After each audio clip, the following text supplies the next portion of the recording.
today we are going to be painting this guy.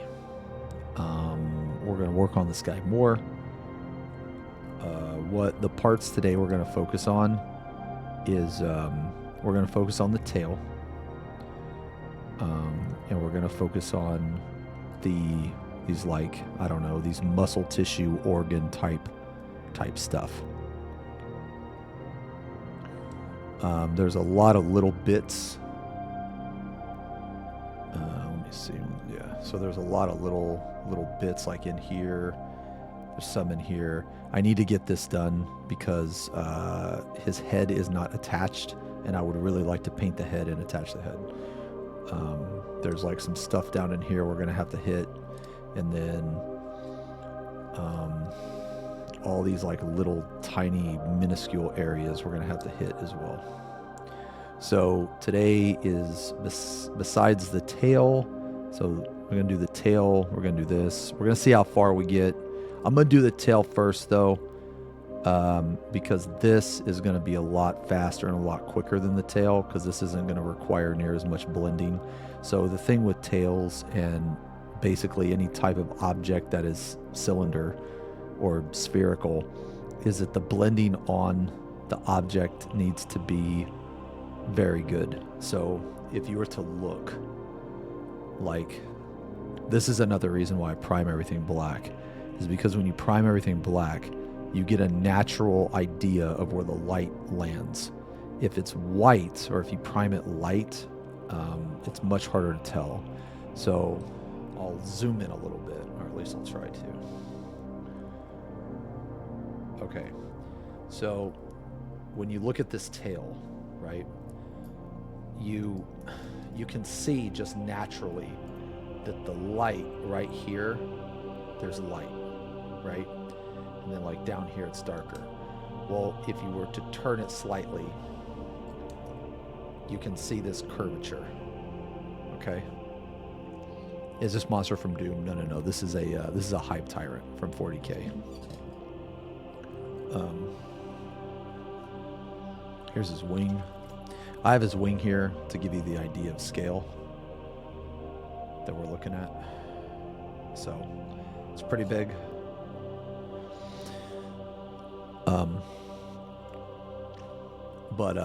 But anyway, so like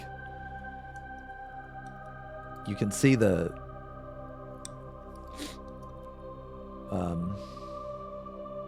I feel like that if you're gonna paint, you should go out of your way to oh, thank you guys. Yeah, this is what we worked. The VOD for this is actually up. We actually worked on this last stream. So basically, this is the inside of it. This is the base coat. This is all the base, right? So there's like some shading and some highlights, but in the grand scheme of things, this is all just the base. All of this extra stuff that we add is going to be highlighting, detail, that type of stuff. But you need it to look like this first because of all the shadows and stuff. Because with all these shadows, it makes these parts stand out more. So we worked on this on stream. We did this section on stream, and I just went ahead and finished the rest off stream because I virtually did exactly the same thing. Thank you guys very much. I already have an airbrush, Hobo. I'm not a fan of the airbrush. I like what the airbrush can do, but I don't like to clean it. I don't like to. I think it's too tedious. I'm more of a brush sponge guy than an airbrush. I think the airbrush can do amazing things, but I don't have as much fun using an airbrush, so I don't use it. I have before in the past and seen pretty good results, but it's just not something I prefer. So we did this section last time on stream, and then off stream I just went ahead and finished the rest. I didn't do anything new.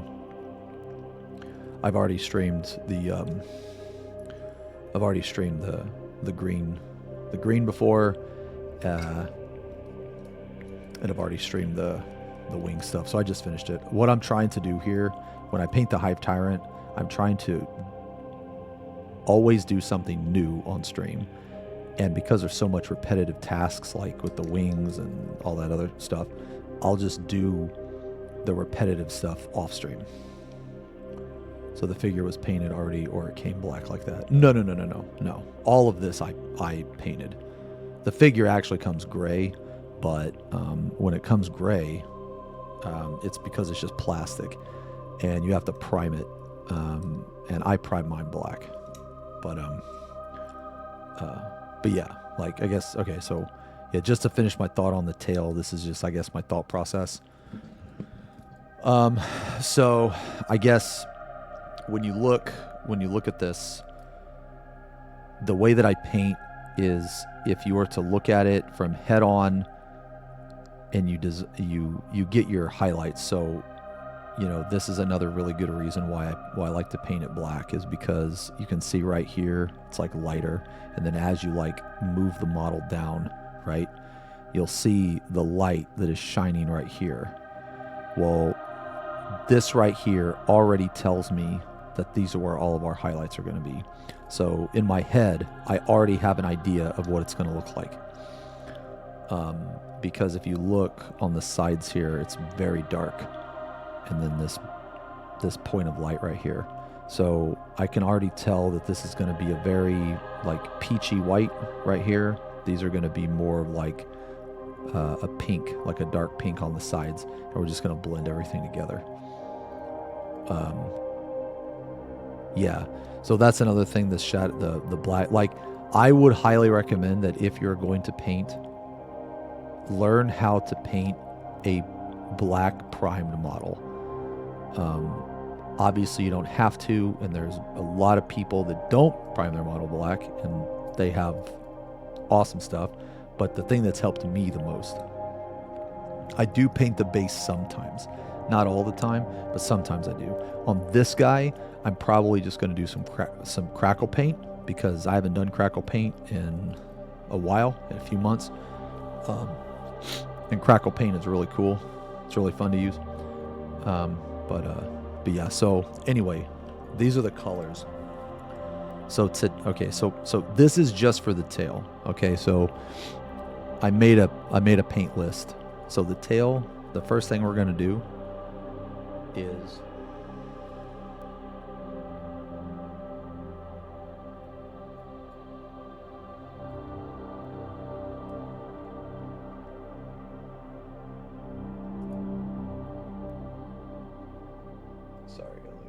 okay.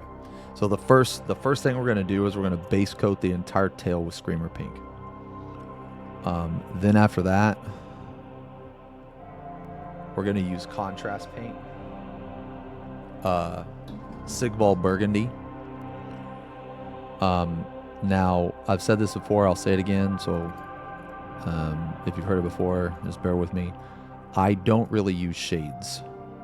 Like, there's different types of paint.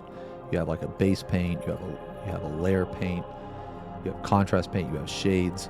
I don't really use very many shades. Instead, I use contrast paint in place of a shade.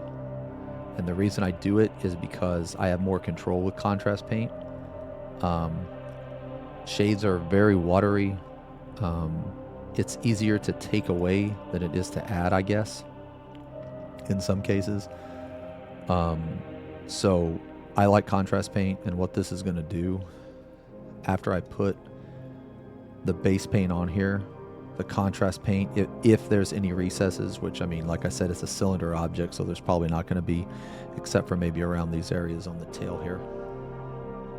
But it will basically seep into the recesses. And I use contrast paint as a shader. So we're going to use that second. And then we're going to go back over what we just did with the burgundy. We're going to go back over with a very thin layer of Screamer Pink again to bring back some of the brightness. And then we're going to highlight, or we're going to do another layer of Pink Horror. And then we're going to go into our two main colors of the tail. It's going to be Flayed One Flesh, because we want the tail to be more peachy color than pink, I guess. So we want it to look more like this kind of.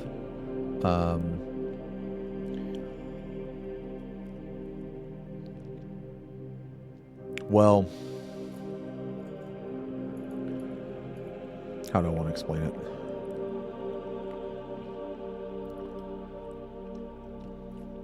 I guess I'll explain it like this. This will be probably the base. And then, depending on how it looks, we might add Emperor's Children as a small highlight. And then this is like another highlight. And then this is like a final highlight. If when we add this, this will be the brightest point of light on where the tail curves and stuff. We'll get into that later, though. And again, this is mostly for people that just, you know, mostly just give a shit. Plus, I just like talking about it. But anyway, so we're going to go Screamer Pink, Sigvald Burgundy, back into Screamer Pink, layer with Pink Horror, another layer with Emperor's Children, possible, highlight with Flayed One Flesh, highlight with Screaming Skull. Is Discord down? I have no idea. How's the model doing last time you did? Oh, I can show you. So here's the updates. Here's the updates on the. Yeah. So this is probably the last thing you've seen maybe for this model. But we painted the wing the other day. We painted the wing. This is the base. This is the final result. So when you put them together, should turn out pretty cool. So this is what we're rocking with so far. Yeah. I'm not gonna paint the wing today though. We're gonna do something new. So, all right. Anyway, with all that being said, man, okay.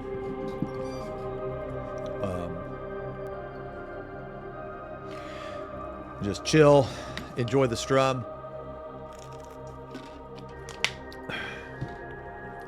I've been streaming a lot recently, so if I can just do a nice chill stream, it's gonna be very nice. All right, let me get all that crap that I just said out. Okay. As far as brushes go, yeah, as far as brushes go, I really like Da Vinci. I really like Gold Maple.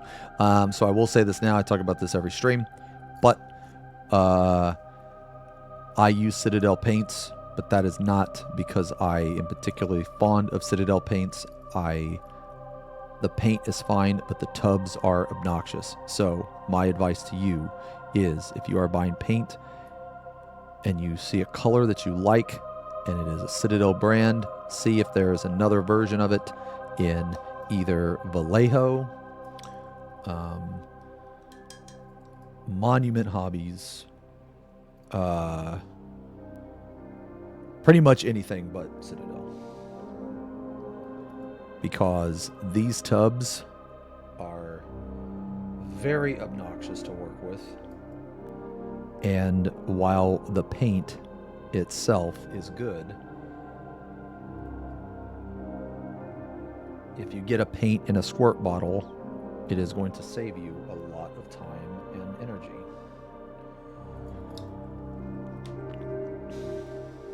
That's way too much work. Empty dropper bottles and transfer, that's way too much work for me. That does work, but it's just way too much work for me, man. I will say this though, some of the colors in Citadel are worth dealing with the tub. Because some of the colors in Citadel, in my opinion, you cannot get with other brands. Like, don't get me wrong, I love Vallejo. Dude, are you serious? Ugh, dude, look at this. It's just a fucking mess, man. I want to point out that I try my best to take care of my paints.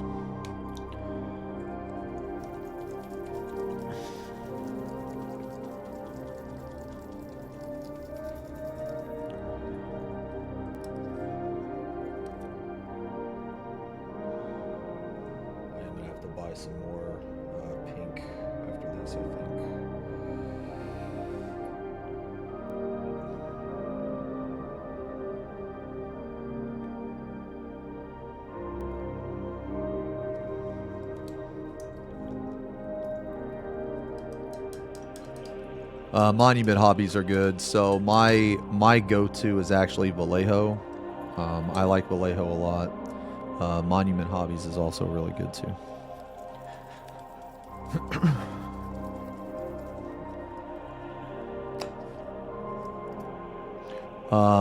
I will say though that the quality of Citadel paint is fine. It's not even about the quality of the paint, man. It's just the tub. Like, I really, really, really wish that they would sell this in a squirt bottle. Like, I don't understand why they don't. How many models did I paint before gloves were brought in? I don't really remember, man. You don't even have to use gloves. I only use a glove because I do a lot of test, a lot of test strips. But you can use your fingernail, or you can use your hand if you don't care. I just like using my glove because it makes it easier to see with this color.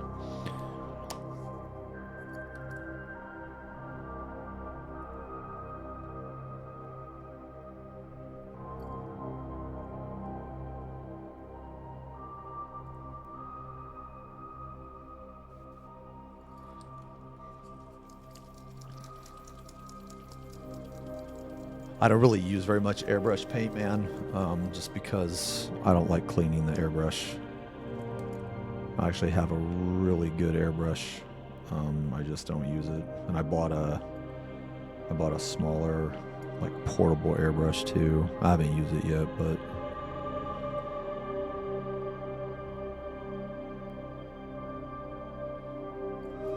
jeez, man, this is horrible.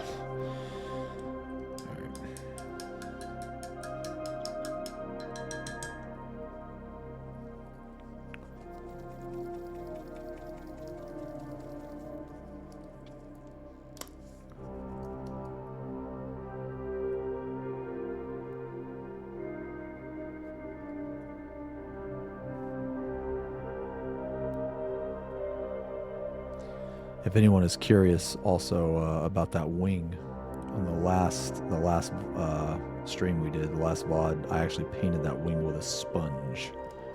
So if you never painted with a sponge before, I would highly recommend it. It is a very, very, very good alternative to an airbrush. Okay. So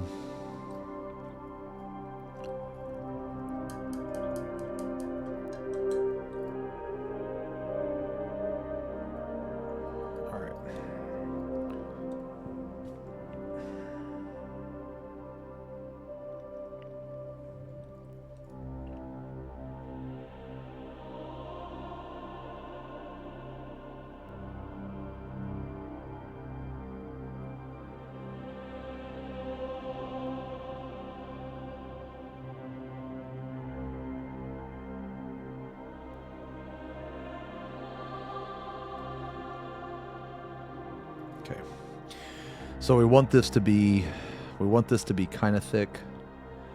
Wait, hold on. I just bought a couple million. Oh yeah. If you check the last VOD fish, we painted like the whole thing. Yeah, the whole thing with a sponge. Very, very good.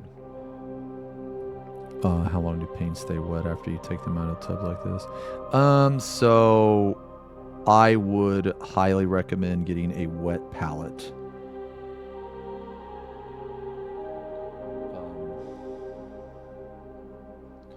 If you get a wet palette, then you can literally leave them for like hours and hours and hours and they won't dry out. Let's see. Okay. Can you guys see this and everything okay? I can zoom in probably too.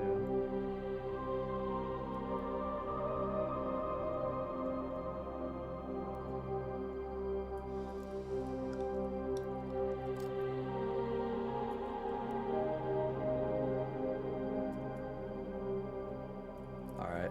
If the camera gets blurry, just let me know, man. So for this step right here, okay.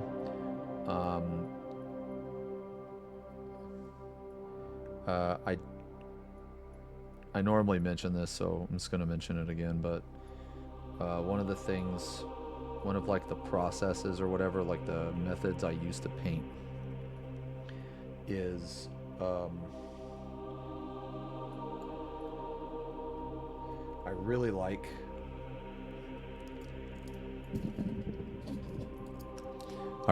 painting layer and base paints on top of contrast paints. And the reason I like doing this is because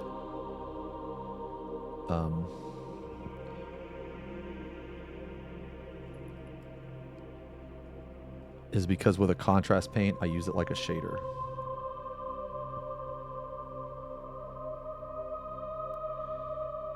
So my first base coat is normally really sloppy because the original base coat kind of doesn't matter. And the reason why it kind of doesn't matter is because we're going to go over it with contrast paint anyway.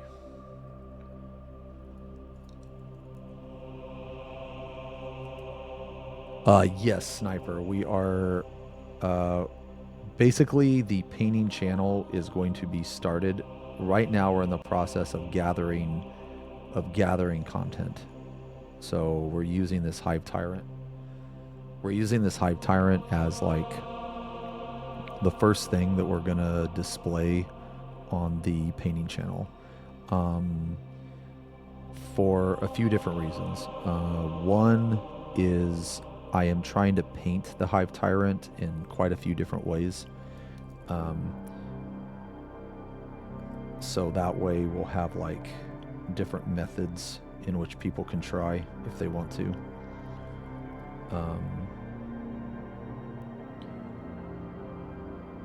And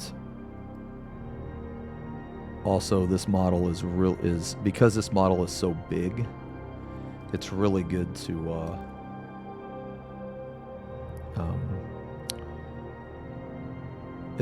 have multiple videos and also different techniques. So like I've already used the sponge. I'm gonna do a video about blending. I'm gonna do a video about value sketch. Just a bunch of different stuff that I guess helped me. My entire thought process behind all of this, by the way, I mostly want to make painting stuff just because I really love painting. And there's a lot of stuff there's a lot of really little small stuff, man, that when I was learning how to paint took me, and I mean, don't get me wrong, I'm still learning how to paint. But there's a lot of little stuff that took me a while to understand. And I don't know if that was because I was dumb or because the resources I was looking up they weren't very helpful to me. And based on that experience, that's why I want to make videos on that, more or less. Yeah, so if you need help with blending, man, on this model, I am going to talk a lot about blending. So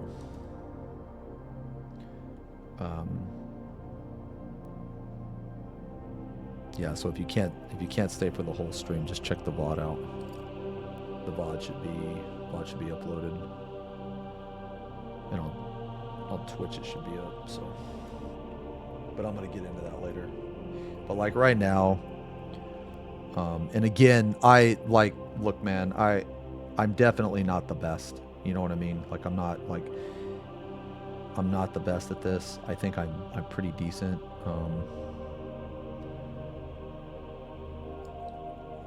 But there is some stuff that I'm comfortable enough and confident enough. Man, you know what? That pink next to that green looks good already. dang.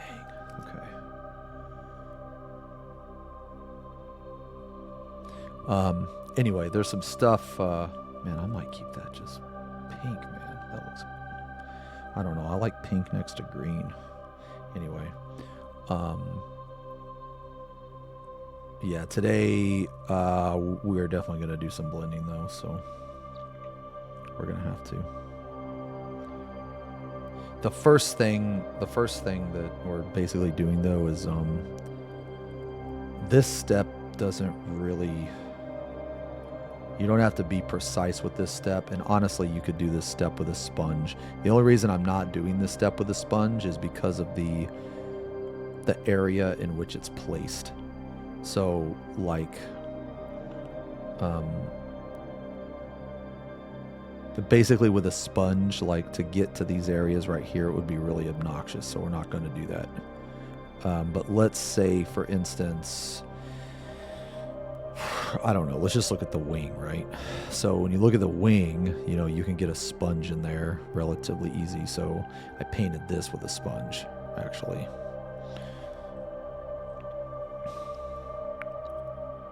Will you become weeb enough into painting Gundams? Maybe? Yeah, maybe. I mean, I wouldn't be against it.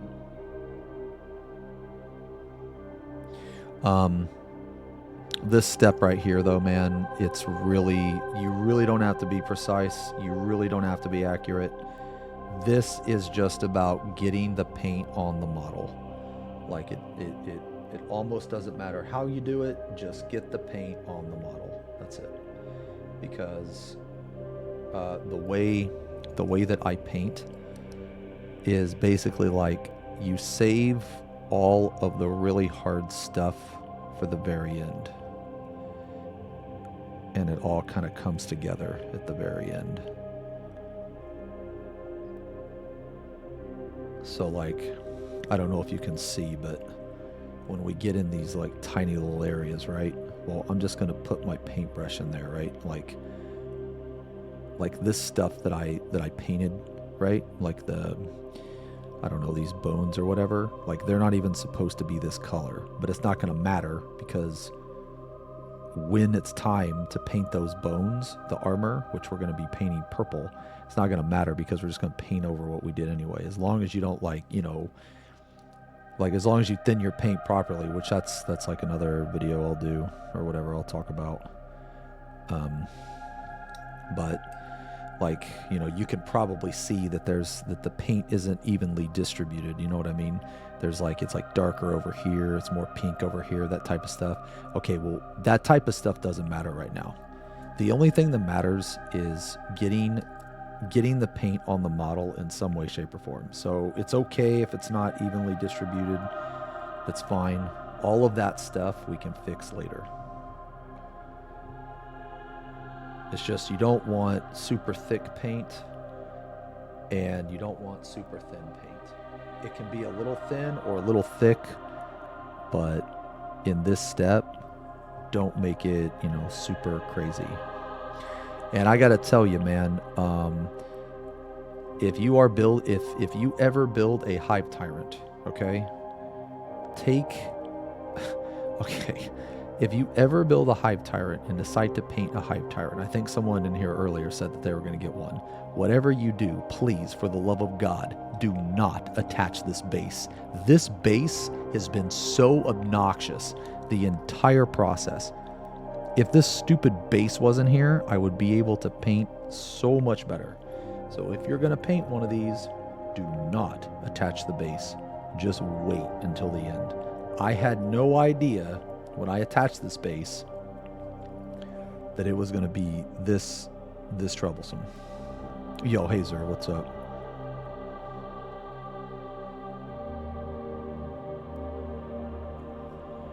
All right, so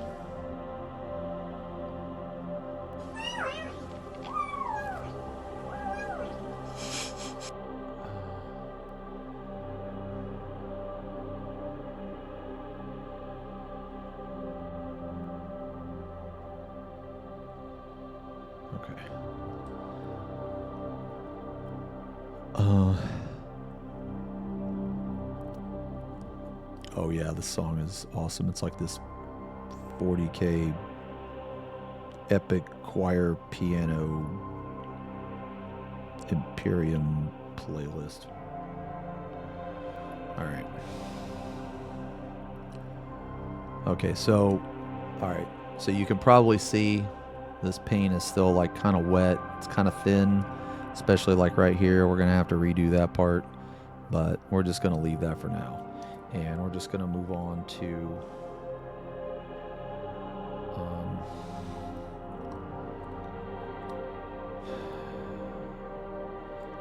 okay, yeah, we're going to move on to this area. All right, so when we do this area in here, we do have to be a little careful. We don't have to be too super crazy careful. We just have to make sure that when we get in here, right, we really don't want to touch the green. Okay, like it's okay if we get something there. Like that's fine. That's fine. It doesn't matter. Well, we could just fix that later. You know, we're just gonna end up painting over this anyway. Like you can smudge it. You know, it doesn't matter. Like right here, as long as you don't get too much paint. Like I got this paint of yellow right here. That doesn't matter. That's not gonna matter.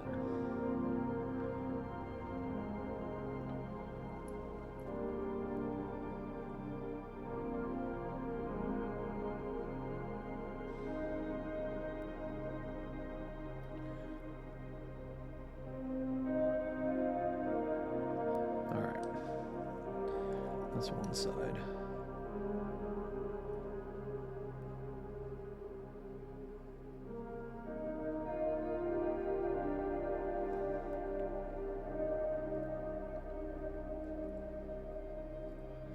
And the reason, so another way that I paint, I try to, so I'm actually a pretty slow painter, normally.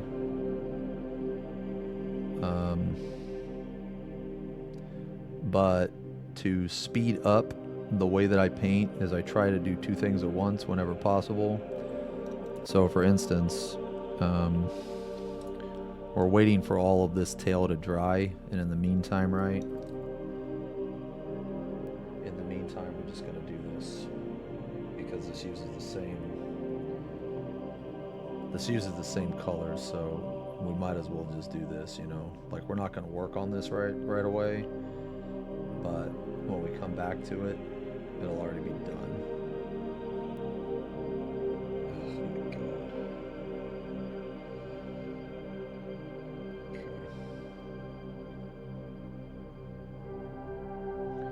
This is another reason why I really like painting, I really like priming things black, is because if you ever run into an instance where it's a very tedious part, like this, you can literally just leave it black and it will make sense. Because if this thing was in, you know, real life and you were to look at it, because of all the lights and the shadows, the parts that are like deep into those crevices and stuff, you wouldn't even be able to see anyway. Whereas if you prime it white, you actually have to go in there and correct it, because it doesn't make any sense otherwise.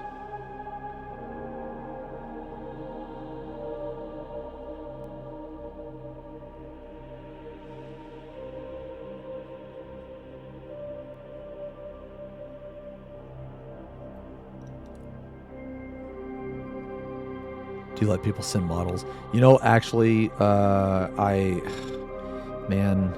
people have asked me that before. I have had a couple people like donate for a model for me to paint. I don't normally do it just because my backlog is already super long. Like the gray pile is massive. So if someone were to send me something, there's no guarantee that I could get to it in any remotely decent time. So I typically just say no. Like if someone sent me something and I didn't get to paint it, like I would feel bad.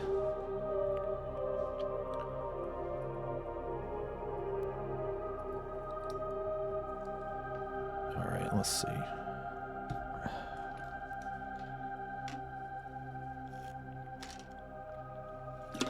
My pile of shame is like, I don't know, like a $1,500, $2,000 in or some shit. I don't know, man. I don't know. I can tell you off the top of my head, I have 2 knights.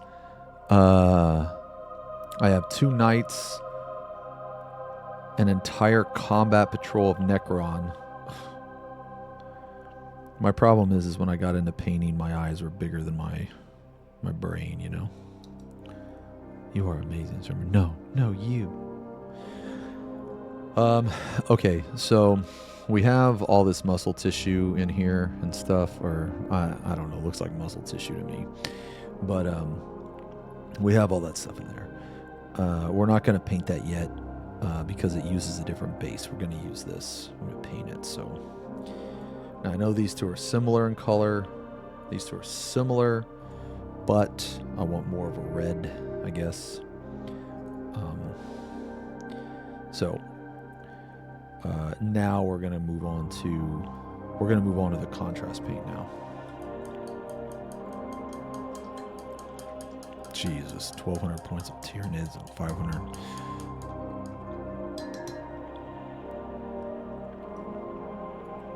All right.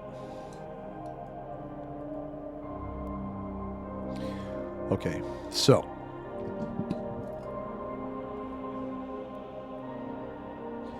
So, I don't know if you guys can see it, but in here, the paint is looking, it's like not evenly distributed or distributed and all this. We're going to fix it. We'll also fix right here too. And how we do that is with contrast paint. So, contrast paint is a thin paint.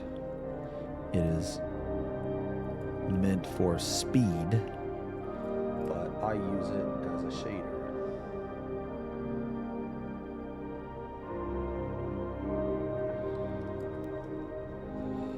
Basically, the good thing about contrast paint is all of these crevices, contrast paint is going to sink into all these crevices. And contrast paint is also like thin, so whatever you paint underneath the contrast, you're going to be able to see.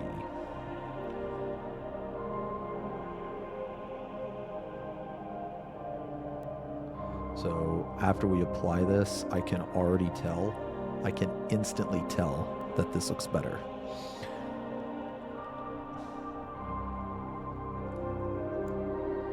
And we're going to do the same thing to the tail. But like I said, we're going to wait for that paint to dry, because the paint was a little thinner than I wanted.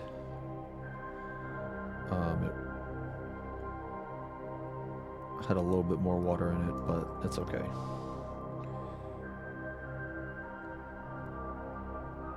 And if we get this contrast paint on the black parts, that's completely fine, because later, when we go back and we paint it, we can just paint right over it. There's like a lot of different ways that you can paint the stuff that I'm doing. You don't have to do it this way. This is just the way that I've just grown accustomed to, I guess. You have to wait for contrast paint to dry, which is why I like to bounce back and forth a lot. Okay, so now let's do a quick one over on the tail.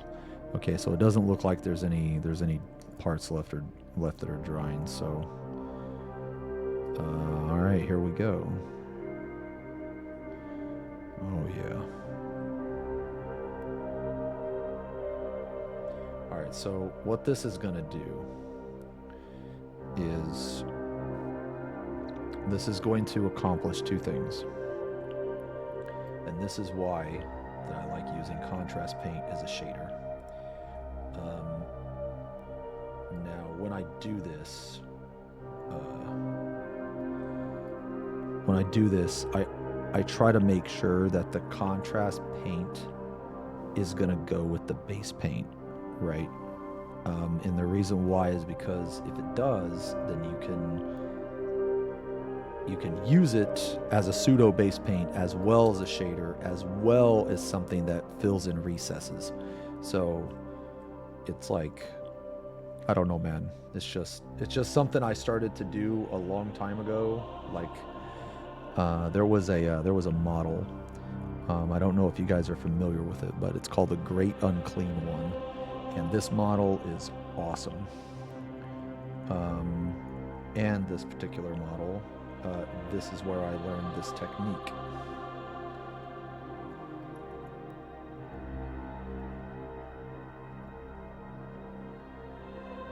And ever since that model, I can show you the model after I do this, because I need to let this dry anyway. Yeah, so I can show you the model I'm talking about.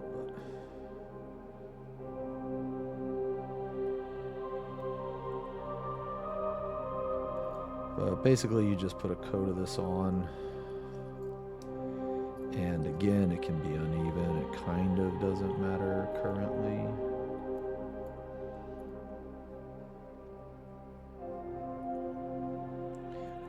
I will say that wherever you paint with contrast paint, don't paint over it again until it dries.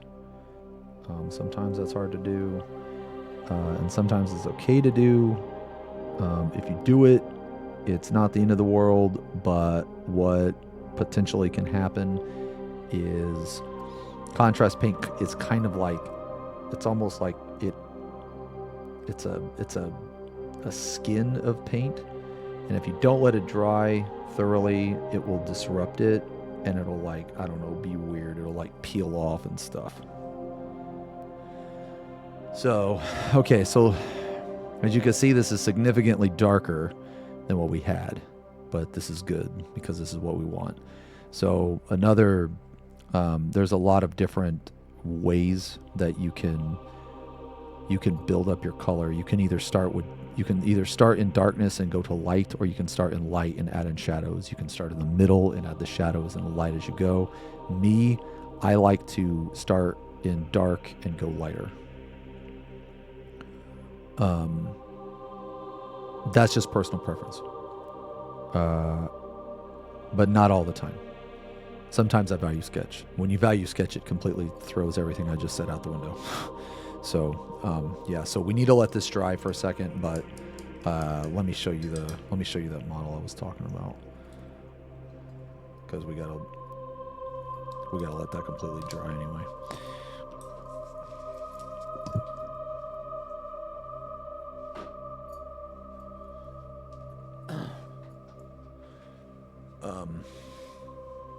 Yeah, basically, this is one of my favorite models. It's the Great Unclean One. To paint this guy, he's a large one. To paint this guy, I did the technique of base paint, contrast paint, layering, and dry brush. This is the model where I kind of developed that technique. I did a little bit more dry brushing on this guy than I normally do, but simply because if you look at like there's not really a flat part. I did Rodigus as well, yeah. This is not the first one. No. So, this is my second one. Yeah, this is my second one. This one is more contrast paint heavy, because I did multiple layers of contrast paint. So, like, I did the base paint as contrast paint, on top of a base paint, and then with each of these, like all of these recesses, you can really tell in his face. You see all the different greens in his face, how there's a light green on top, a dark green like deep in there, and then there's like a mid green like spread throughout, right? Well, that's like because of dry brushing and stuff. But this is the guy that I first just like kind of, I guess, ironed that technique out. So it's a little bit of blending mixed with a little bit of slap chop, actually.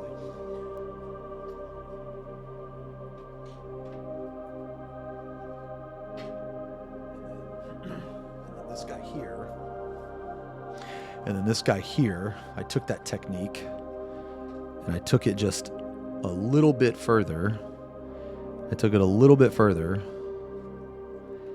And I did pretty much the same thing, except for I did more layering and I did more blending on this guy.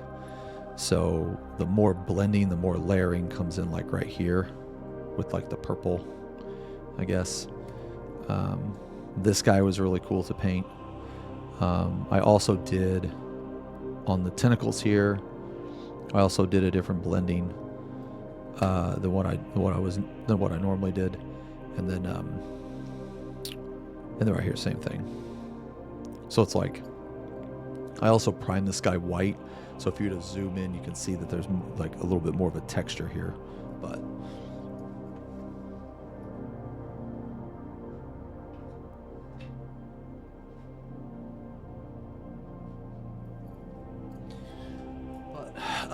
Oh, the squid bar open? Oh, I don't know if I'm not ready for that. I'm not ready for that yet. All right, I think this is done. Okay. All right, so now when we look at this, we have two choices. We can either, one, start to put more highlights on, or start to actually build it up, or two, we can go back with one more coat. I do see some parts that need to be done again, so I think I am going to go back for one more coat.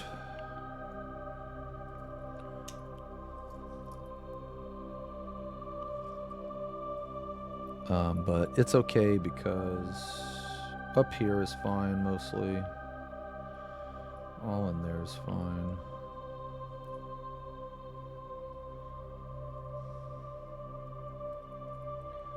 It's mostly just the flat surfaces on the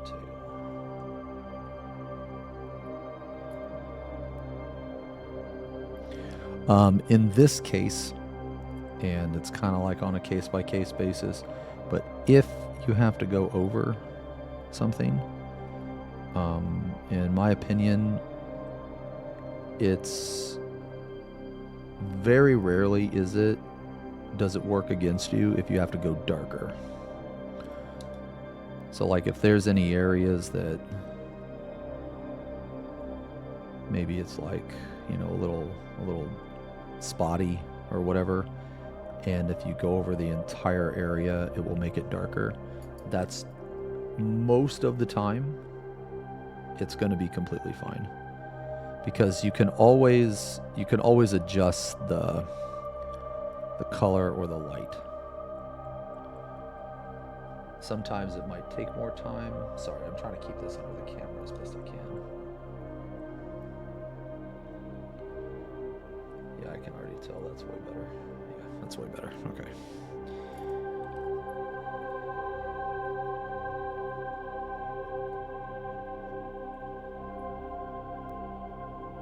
How do you enter, just out of curiosity, how do you enter the Squidmar thing? Yeah, see, this is a very, very, very deep, like dark, like red, purplish. Yeah, okay.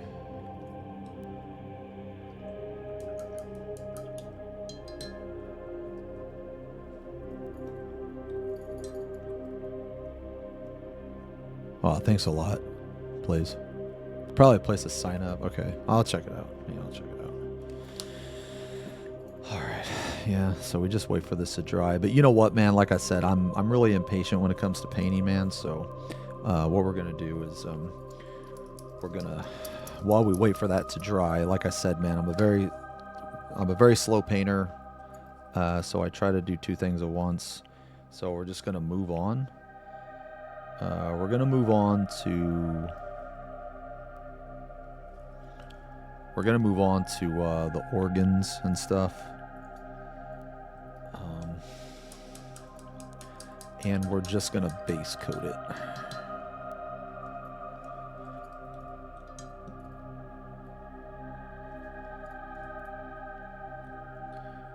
All right.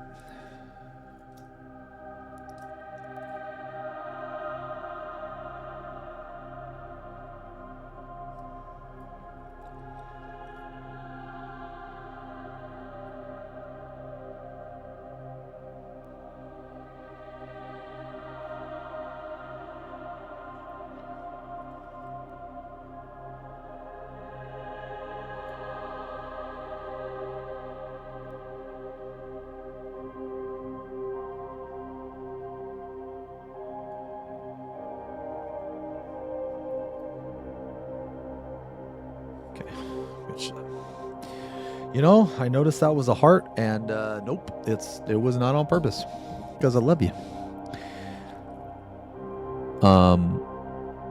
Wait, go to the website, register yourself, register. Oh, wow, okay. And it's just Squidmar?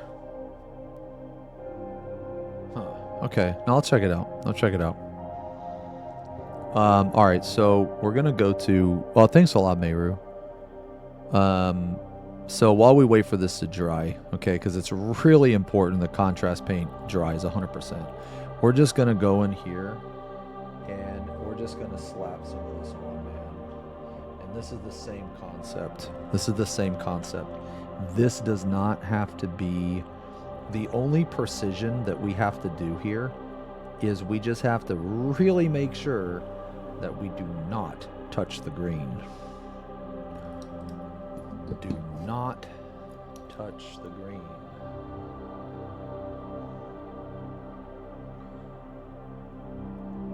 It doesn't matter if it's spotty. None of that matters. I mentioned this before, but I'll go ahead and mention it again. One thing, if you're worried about being able to hold, if you're ever worried about being able to hold the paintbrush still, there's a trick to it. And I want to say, if you do this trick, you're pretty much guaranteed to always have a steady hand, or a somewhat steady hand. And that is the pinky. So it does, well, I guess it doesn't have to be your pinky. It's just, for me, it's my pinky. But any time that I paint, I'll never paint like this, right?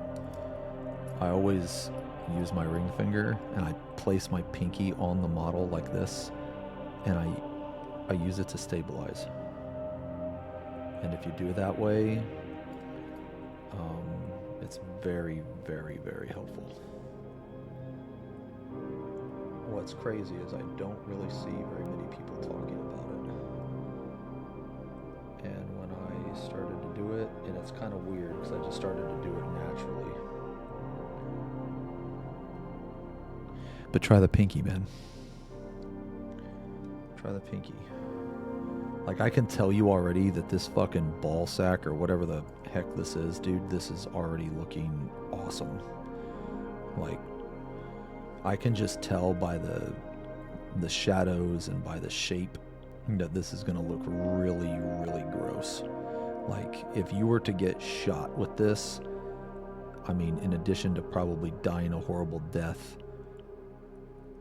it would also be really disgusting. And again, we're kind of doing this. We're doing this because we're waiting for the contrast paint to dry. If for whatever reason the angle that you're painting at, there's not really a good place to put your pinky, I actually use my other hand.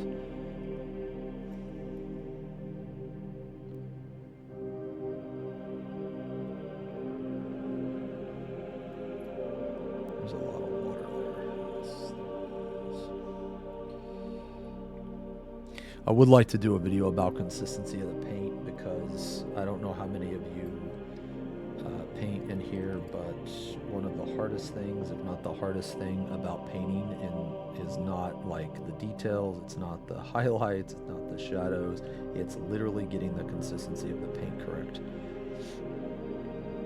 At least in my opinion, that is like the hardest thing about painting. Like I remember one day I literally sat there for like 3 hours and just practiced with consistency of paint. And I know that sounds really stupid, but it really helped me in the long run. The consistency of the paint is, I would say, the most single important thing. Because if you don't have the consistency right, then you can't even do whatever it is that you're trying to do.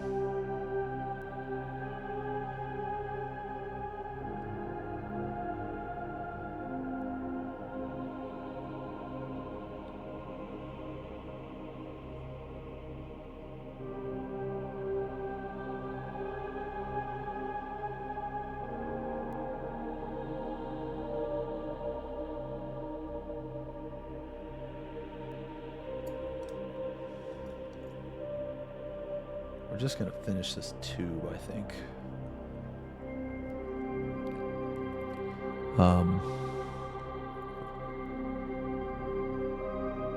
Issues with the paintbrush. Oh, no. So there's actually a really, I used to, man. So you see like see how my paintbrush is pretty pointy, right? There's like kind of a little secret to it. Whenever you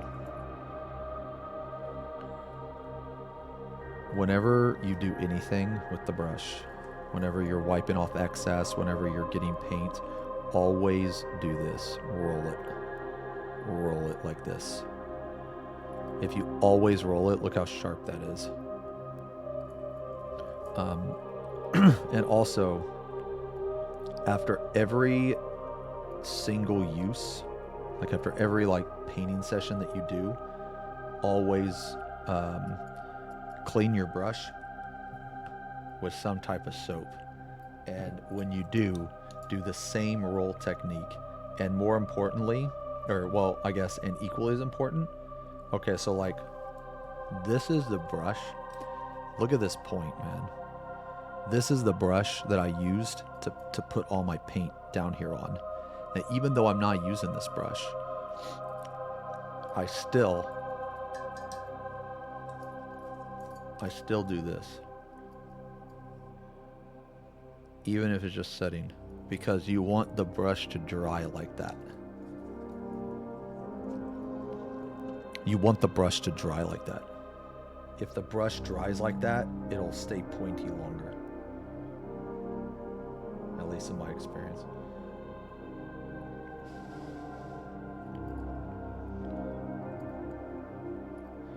So this part right here, we're not really looking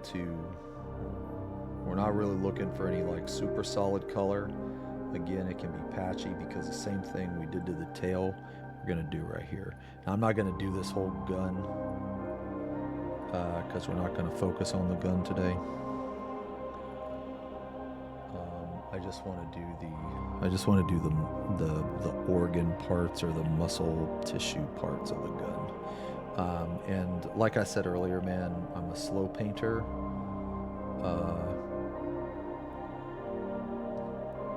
And I try to do two things at once as much as I can. So like, we're painting this because we're waiting for the contrast paint to dry. Now the contrast paint probably dried a while ago, right? Like, we don't need to do the whole thing, but I'm also OCD and I gotta finish what I started, so.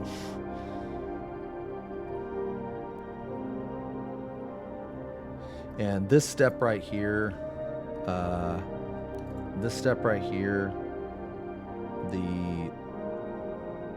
the consistency isn't as important. As I said earlier, it can be a little thicker, a little thinner than it normally is, because right here, the only thing we're concerned about is getting paint on the model. That's it. So as long as the paint is on there, it will make the next step fine. Because I use contrast paints as like a shader and a base and all that.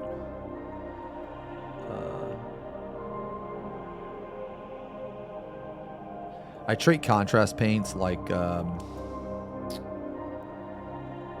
thing that like links everything together. Not always though. Like I don't always use contrast paints in this manner.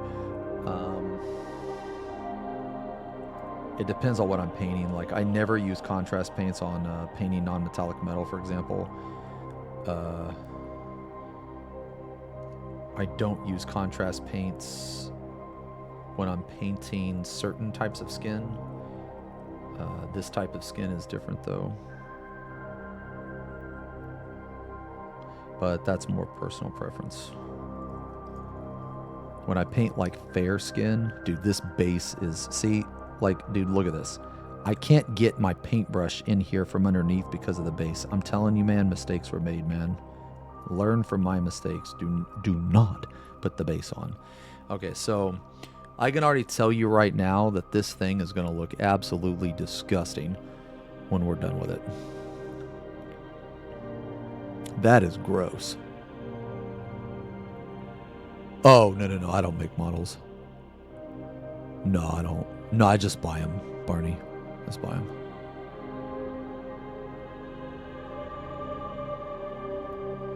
Yeah. All right. So we should be good here. There is one more thing we forgot, or I forgot to do.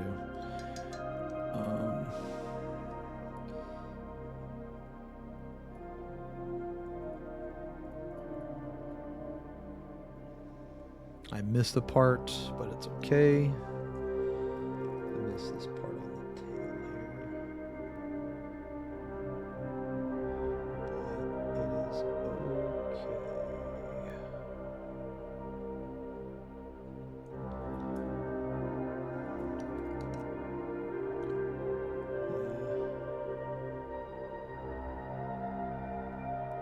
It is okay. We will just work around it. All right. Okay, so I'm going to use the bathroom, and then we're going to do a little bit of value sketching. Just a little bit.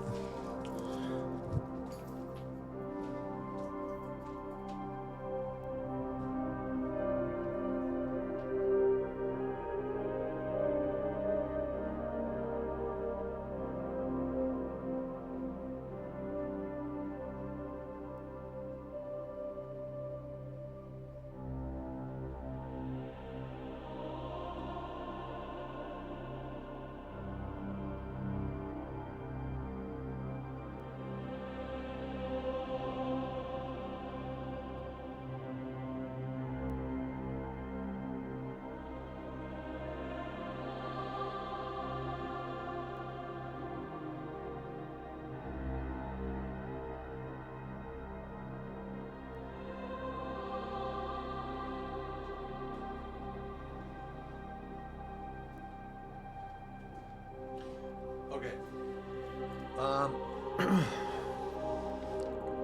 Oh, hey, Shinato. Oh, I love painting, man. Love painting.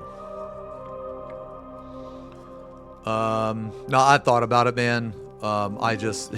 Dude, I already have, like, my gray pile of shame is already so large, you know? Okay. So,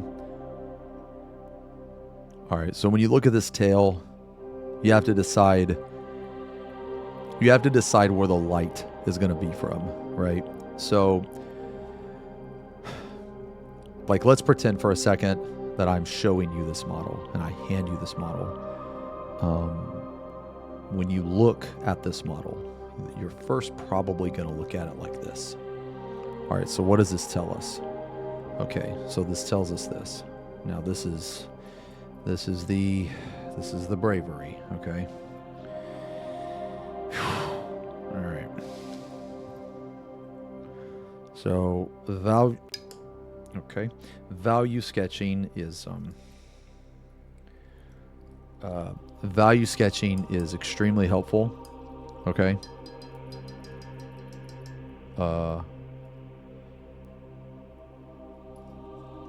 It's extremely helpful if you do it right.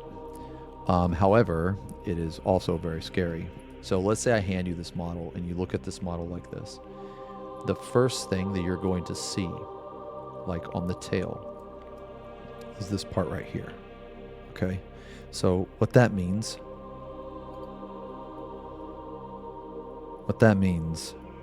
is that we need that part to be bright. We need that part to be the brightest. Okay? So again, we're going to sketch in our highlights. So we need this paint to be somewhat thick.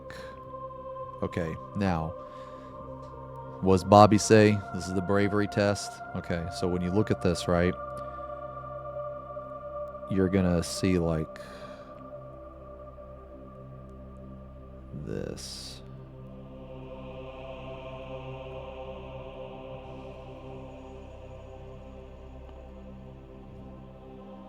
All right, so now when you look at this, I basically just traced where the light is, okay? And we're gonna come down. Gonna come down a little bit. Sorry, I forgot to turn it on. Okay. You know what, man? I don't want to fuck with that right now. So, okay. All right. So, and again, this sketch doesn't have to be good, okay? So when you look at it, the penis cannon yet? No, I haven't. I don't know what that is referring to. I have an idea, but I'm not 100% sure. Well, you've been in the hobby for 15 years. That's insane, man. That's insane. I will be hitting 1.5 years in like a month or two. So I wish I would have got into it a lot sooner. So, like, yeah. So if you were to look right at this model, this is going to be the first point of the tail, based on the light. The second point is right here. Okay. So, what we need to do now. Here's the thing when you're putting on highlights. The highlights are not going to move, okay? So you kind of have to just put them in a way that you think that a person is going to look at it naturally, okay? And it's like, it doesn't have to be absolutely perfect. As long as the blending is like good, you can get away with a lot, okay? Now, again, I know this looks really bad, okay? I know it looks really bad. But this is one of those, like, you know, trust the process moments, okay? So, we're gonna...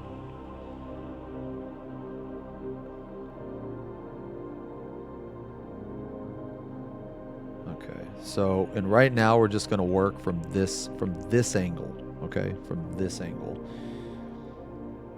We're not really going to worry about any other angle right now. We can do the other angles after we get this highlight. This highlight right here is going to more or less dictate everything else that we do.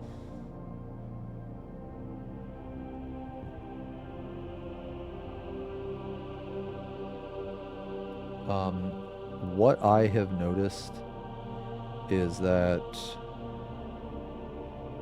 if you make the highlight bigger than it's supposed to be, it will help you later.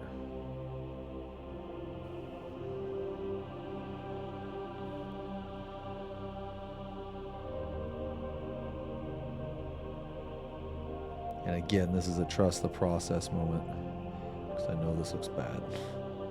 I know this looks like we just ruined it. I know. Trust me.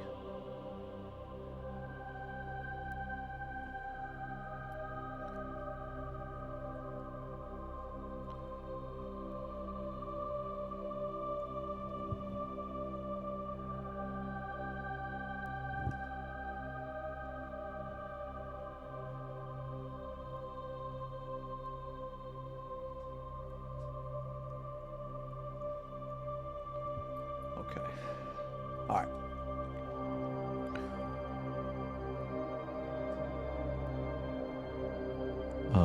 What is this OST? It is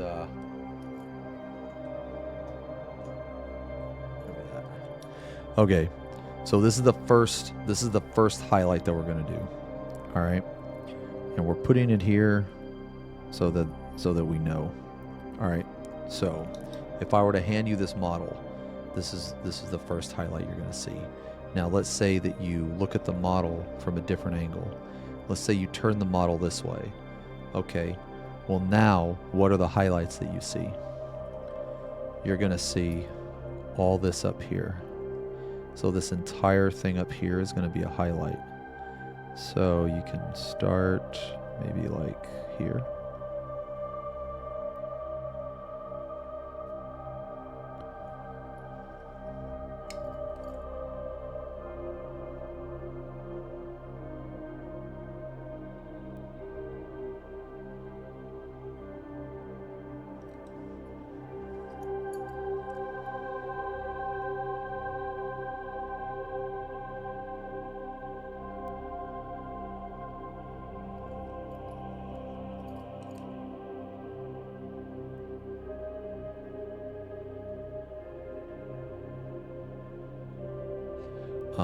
I'm going to say this, yeah, so I'll say this again. When you value sketch, which is what we're doing, it will look really bad at first, and it's completely okay. It's supposed to look bad. So as long as you remember that it's supposed to look bad, it won't really mess with you.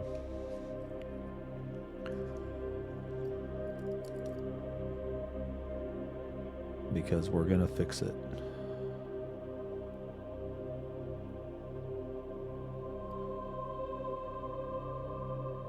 And again, it's okay. Like, if you're gonna get some of the paint on like this armor, for example, it's completely fine. All right, so there's that. Now we have a tricky spot to do. There's a spot in here that we need to hit, but we have to be very careful to not. You know what? I'm using a smaller brush for this. I haven't really played either, Shanato. I've played like I played twice, but both games, like, I didn't even know what I was doing. I just was moving my pieces around and pretending it was a D&D game where all I did was combat. So, thanks a lot, Vix. Yo, Airden, what's up, man? I have not drank my paint water yet. No.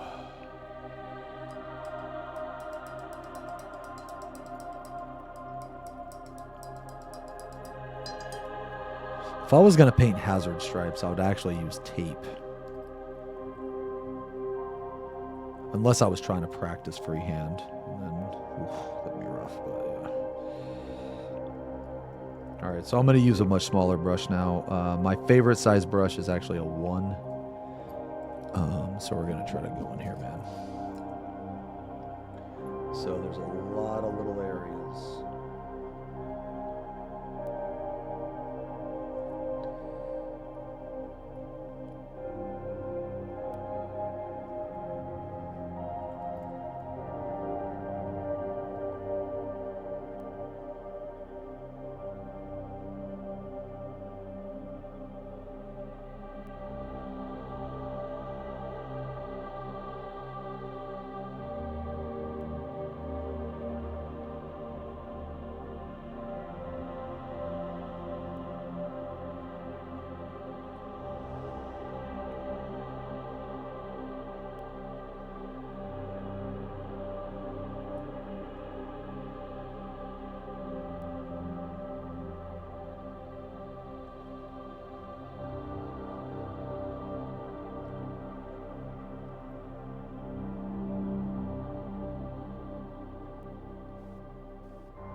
really, really wish that...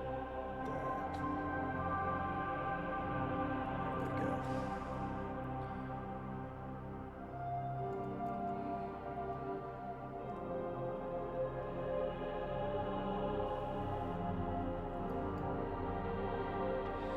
This is the part that is going to take me a while.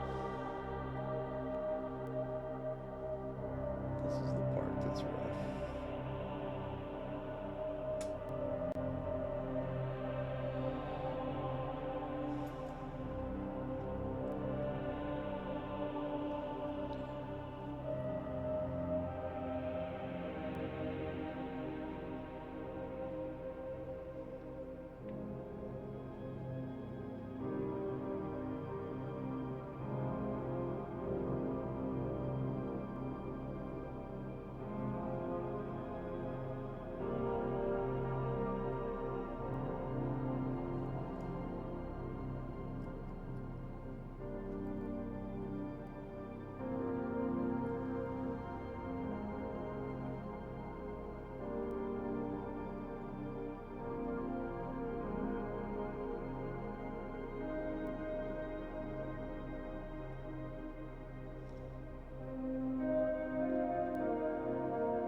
Sorry if I'm not really talking right now.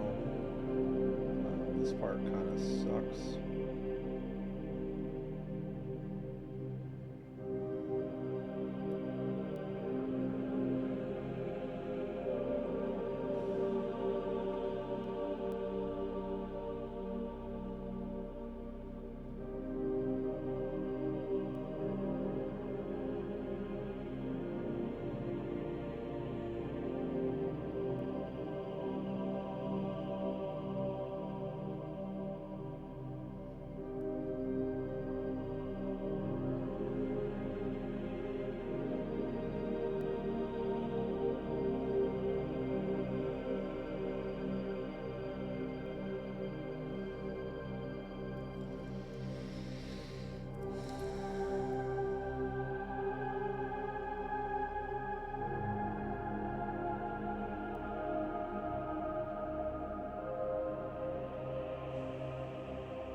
Okay.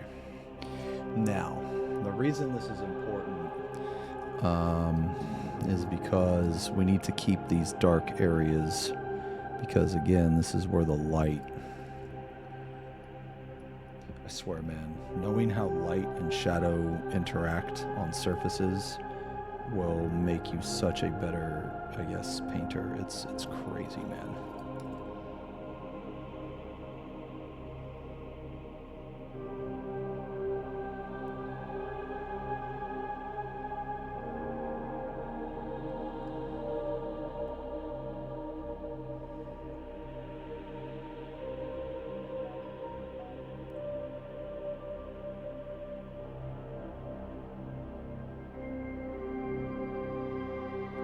Okay.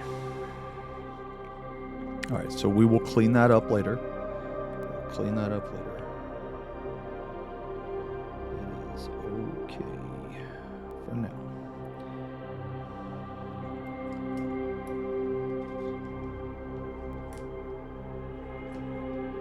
All right. Okay. All right. So now we need the other side. The other side.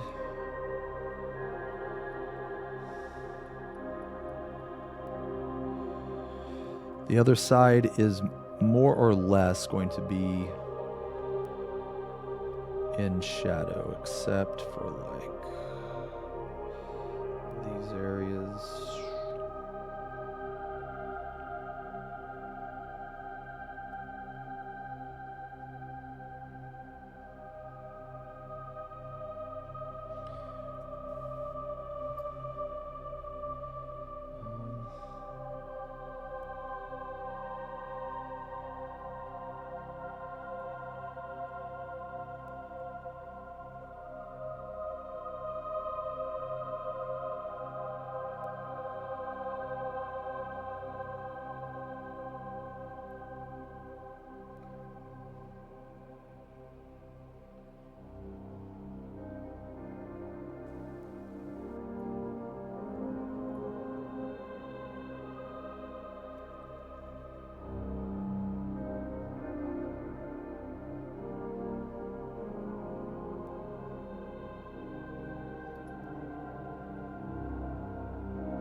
Again, I know this looks like crap. We will fix it. We will fix it. Okay, so we have these.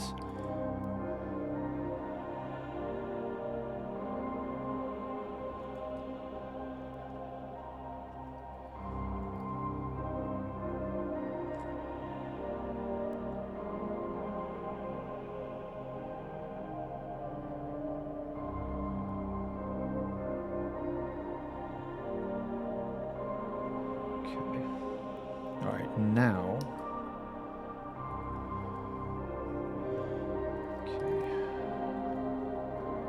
okay, we need to make a highlight right here.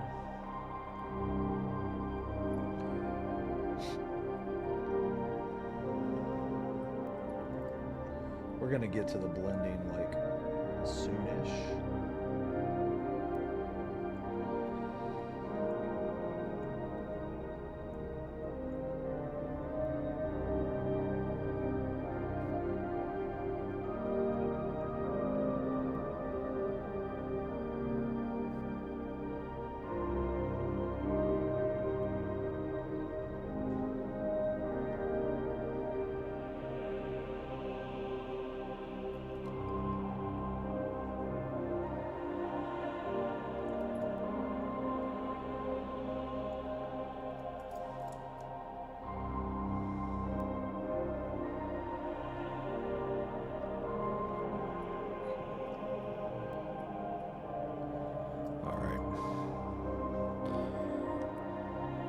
So now we can look at the tail here.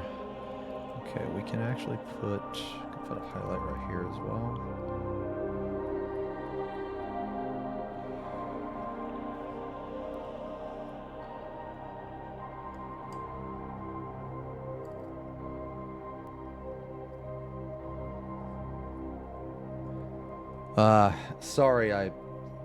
Sorry I'm not really reading chat right now, guys. I'll definitely look after this.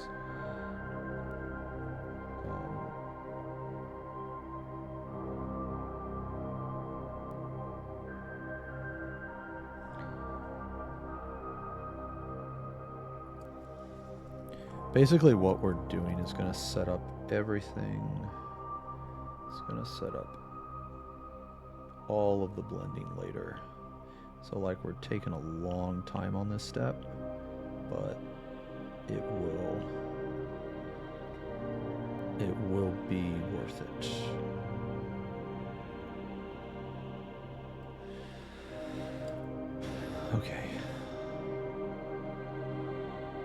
Okay, so I know this looks like crap. I am fully aware, but I'm just going to ask you to bear with me, trust in the process, and we're going to make it look really good. Okay, let me...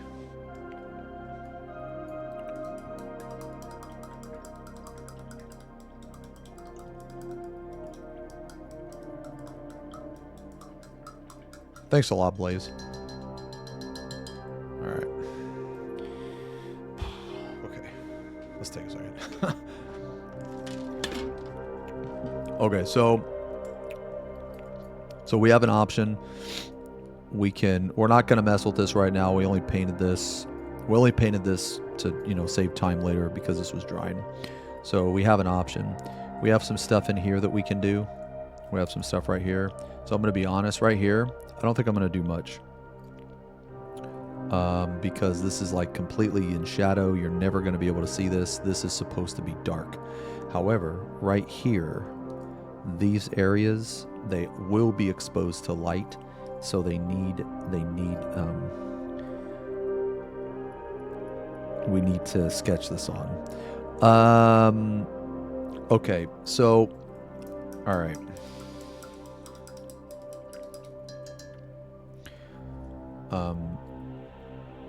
Okay, so real fast, I'm going to explain. I'm going to paint this in here different than this, and I'll explain why. So what I'm doing down here is value sketching. So we're going to sketch out our highlights, and it's going to look like crap, you know, and then we're going to go back in and we're going to blend it. So value sketching relies on a lot of blending. So what we're going to do with this, which I think, because I don't think this needs value sketching. Because the only thing that's gonna, if you were to like let's say that a Hive Tyrant were to like, you know, appear in front of you and you were to see this part, you're not gonna actually see all the way deep inside there. You're probably just gonna see like the parts that stick out. So in that case, you can do a different technique. Instead of value sketch, you can do what they call layering. And layering is exactly what it sounds like. You're just going to put on multiple layers and you're going to build up color. So the first thing we're going to do is we started with Screamer Pink. So we're going to go back into Screamer Pink because the burgundy that we put in is darker than Screamer Pink. So we need to brighten it up. So when you layer, you typically build up color slowly over multiple layers. When you layer, in my experience, you want like consistency that is, I don't know, man, like 60% water, 40% paint. I don't even know, man. Something like that. So you can kind of see what's underneath. And you're just going to go in and you're just going to hit all the parts. You're going to keep the dark parts, right? So you're not going to put your brush into any of the dark areas. You're just going to put your brush on the areas that kind of stick out. And the reason is because you want those dark areas. You want those dark areas because the dark areas are they're going to make your highlights brighter, and the highlights are going to make the dark areas darker.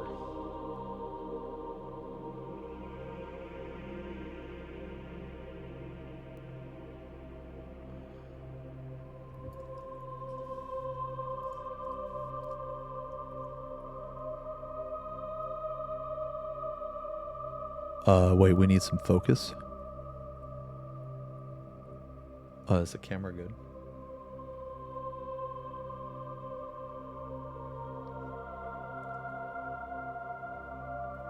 Should be okay, yeah?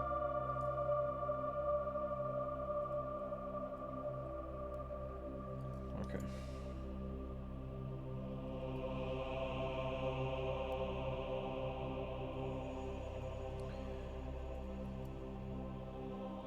And I know we're kind of like bouncing back and forth between a couple different things here, but it's okay.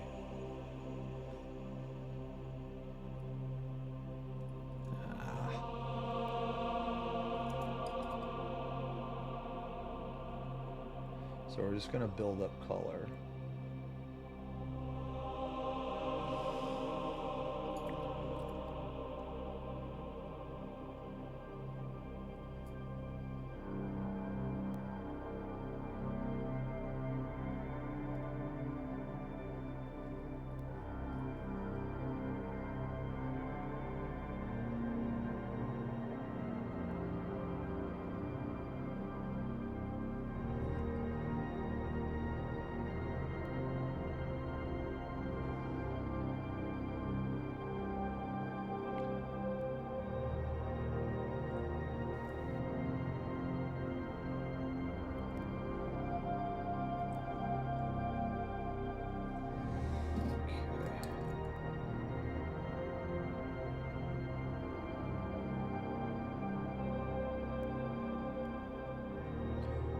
So, you guys should be able to tell that there's a difference in color here. Let me see if I can mess with my camera for a second.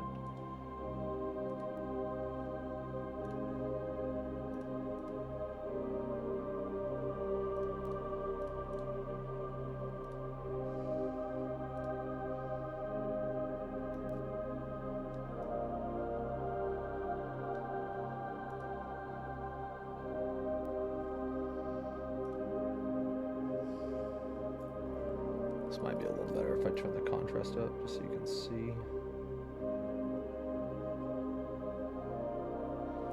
Is that a little better?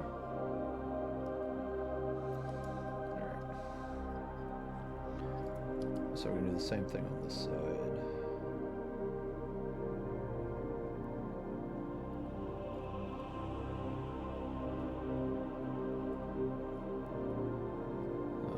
Hey Logan, thanks a lot, man. Thank you very much. Trying to paint the whole thing on stream.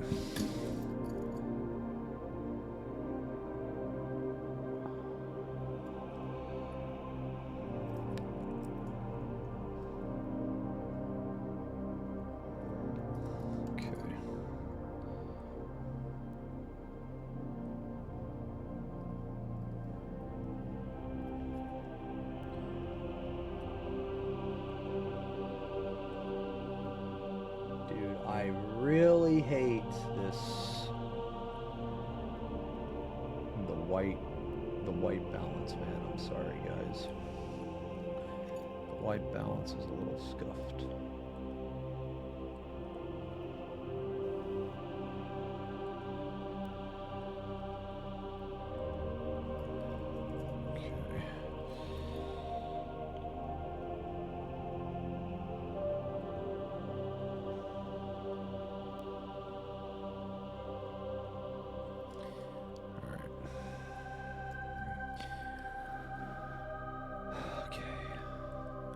So this side is looking, that side's looking pretty decent. So we're gonna leave this for now. Okay. So the next step, we're gonna go back to our value. We're gonna go back to our value sketching. Now, what I would say is there's obviously a very stark contrast between this color here and this color here, right? Okay, so we can do one of two things. We can either go from the bottom up or we can go from the top down. Both are fine. In this case, let's go from the top down. If you go from the top down, the whole thing will be lighter. If you go from the bottom up, the whole thing will be darker. But we want to lean more into a peachy pink than we do, I guess, like a darker red. So because we're going to go from the top bottom, the next color we're going to layer, the next thing we're going to sketch in is this.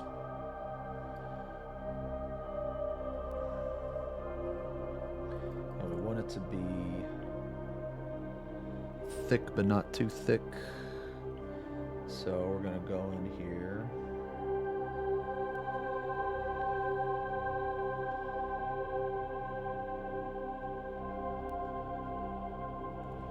That's just a little bit too thick. Just a little bit, just a touch. There we go. So I'll try to show you. Okay, so earlier a person was asking about blending. What kind of paint do I use? So this is, okay, so I use multiple brands. I use Citadel, I use Vallejo, I use Monument Hobbies. If I were to recommend one, it would be Vallejo. Just because these tubs are awful. So now we have this color, which is darker than this color. So when we blend,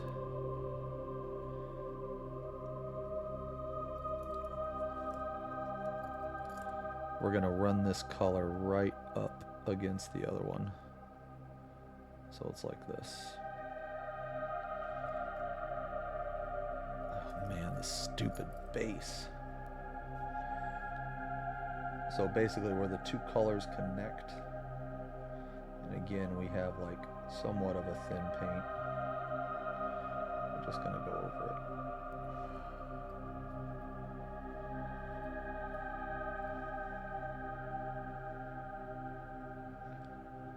Pressing very lightly, by the way, very lightly. So right now we are just going to focus on this section of the tails.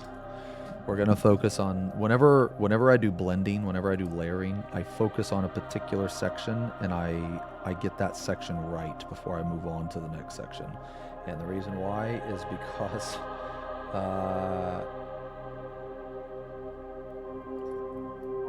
it really bothers me if it's not right.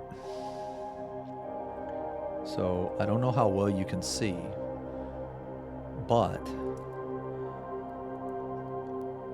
it's already, just with this very, very first layer, it's already looking more smooth.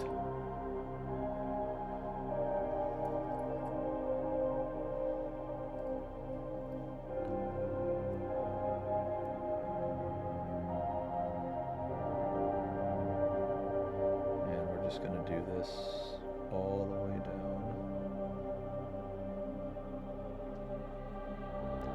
This paint is going on kind of thin. It's a little watery, but it's okay. We can thicken up the paint. Yeah, see, that's where we want. Okay. Now we place it on this side, so now we want to run it up this side, because remember we placed the highlights on both.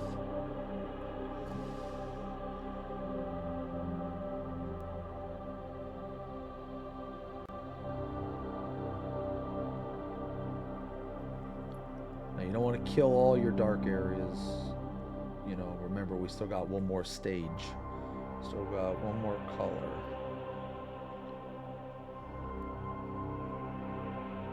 Now this second, because this is darker, this is the second, I guess, color in the scale or whatever. So you can run this. You can run this farther down.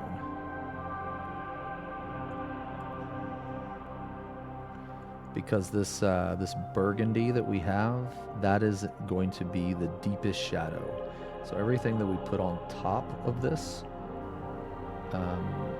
is not going to be in shadow. So now if you look at the tail, it still looks like shit. Diluting it in water. Yes. So like, I don't know. Oh man, you know what? Here, let me show you. Okay, so I have. So these are like little, get yourself an eyedropper, and you have little pools here of clean water. You just dip the brush in it, just the very tip, and then you come in and you grab your paint. When you grab your paint, you twist it like this, so it's at a point. And then when it's like this, you go to your whatever, your paper towel or whatever, and you twist it again, and you wick off the excess. So then now it's going to look like, it should be very pointy, and it should look like that normally. Yeah. So when we look at this now, this part right here is already looking better. This part right here is looking better, but the part that sucks is right here in the middle. Okay. And that's okay. So like I said, I like to focus on one area first, because we got the whole tail. There's a lot of work, so we got to make sure we get it right the first time. You know, all right, so one thing about blending is you're going to jump back and forth between colors a lot. At least I do, which is why it takes me so long to. All right, so now on our palette here, well, actually in the top right, you can see pink horror. Well, we also used Emperor's Children. So right here is Emperor's Children, right here is pink horror, right here is Screamer Pink. So we're going to go back into the Screamer Pink, because this was our base coat, and it's also going to be the darkest part that is not in deep shadow. So we want this to be, I want to say 60% water, 40% paint, which is like,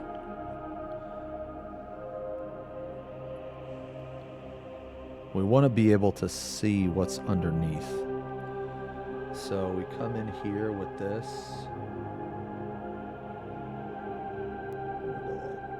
And we just kind of connect it all. So we kind of connect it all. And at first, it doesn't have to look like very good at first, because we're going to be applying multiple layers.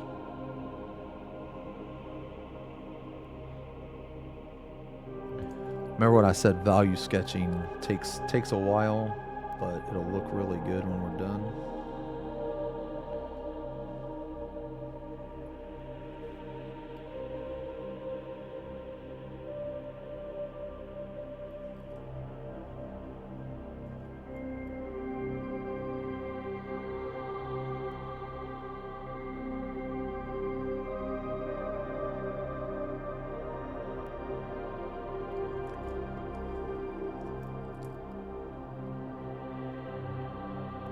So right now what I'm going to focus on is just this area of the tail right here. And I'm going to do this area because it's just the way that I blend, man. Like the way I blend, I go back and forth between colors a lot, and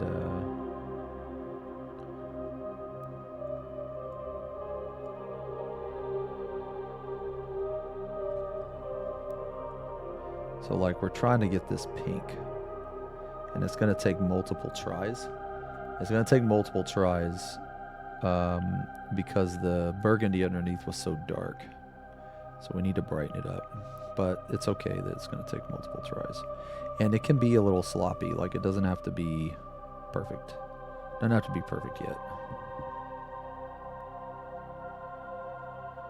And again, just bear with me because I know it looks like crap. I know it looks like crap. But bear with me. It will start to come together in a couple more layers. All right. So if you were to look at this now, you got a much better idea, at least from this side, that this is the highlight, this is the shadow. So we need this to be brighter, we need this to be about the same, but we need a better middle. So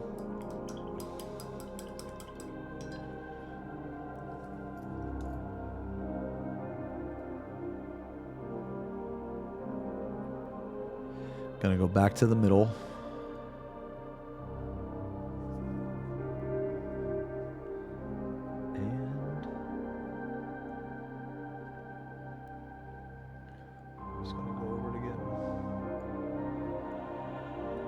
Very gently though.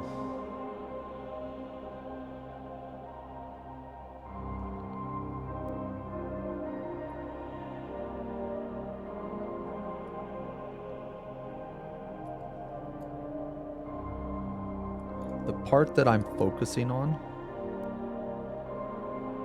is from here to here. And the reason why is because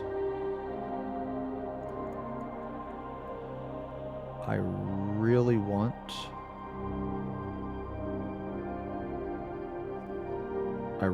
this this like stark contrast to be blended.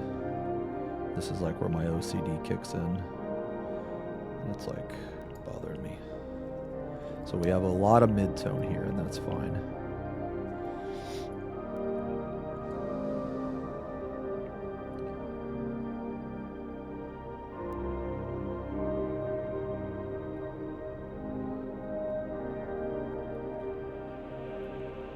We're going to go back to our dark color now, and we're going to go back over what we just did a little bit.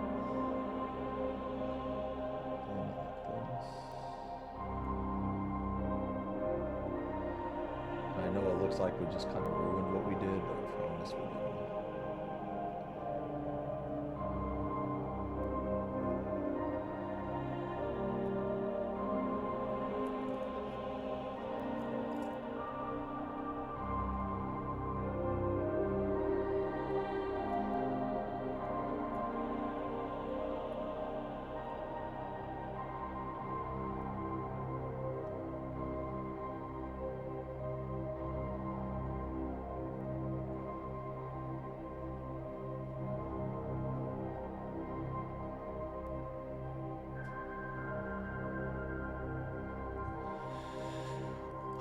getting there. We are getting there.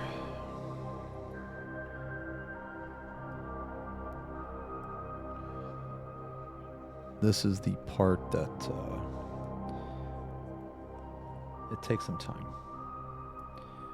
but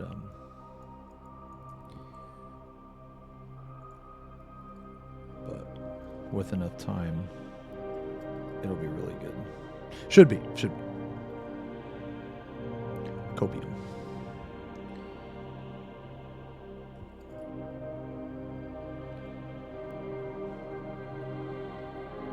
Oh, nice. Free of M11, man. Hell yeah, dude.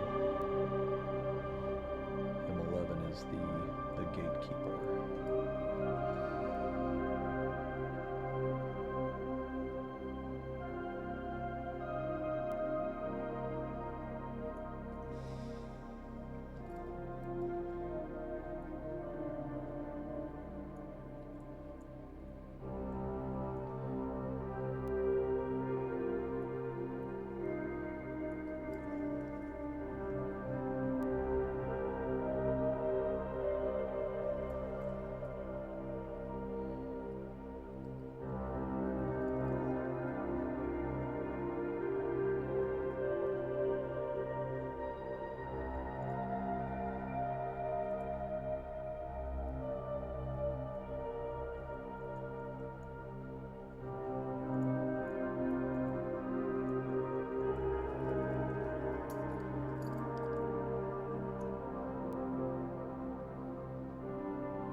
Okay, we are getting there.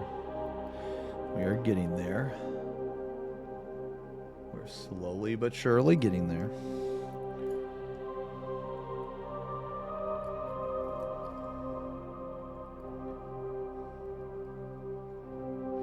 With each layer that you do, reduce the amount of paint.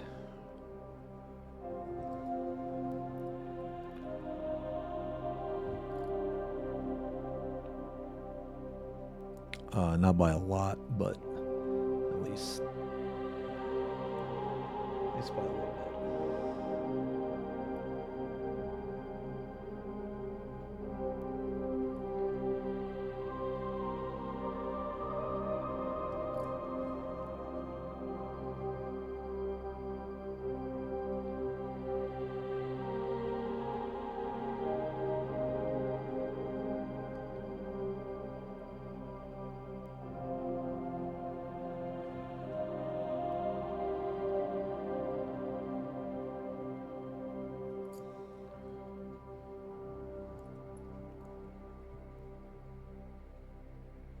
This space is making things so awkward.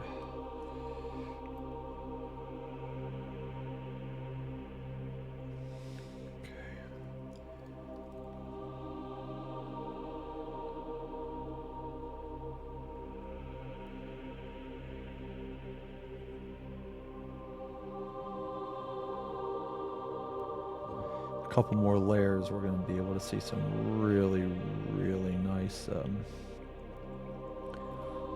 nice transition, I think. Hopefully.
If you want to, you can also do this. Sorry, I'm not talking, guys. I'm like really trying to focus on this. Oh man. Another thing that will help your blending, your layering, is if you just simply mix a 50-50. You can do that. You don't have to. Sometimes it makes it easier. Sometimes it's unnecessary.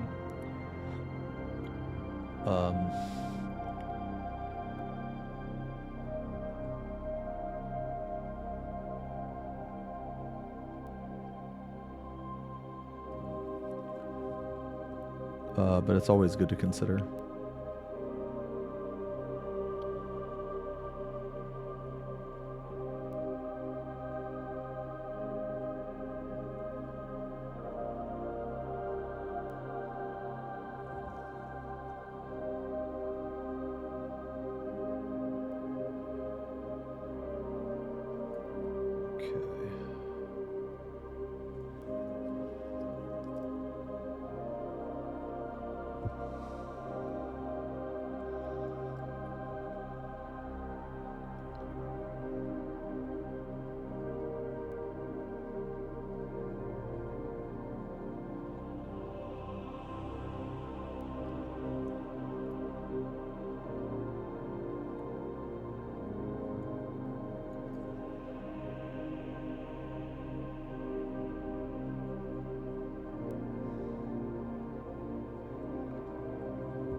So now if you look at it, you see how it's looking. It's starting to look a lot better than what it was.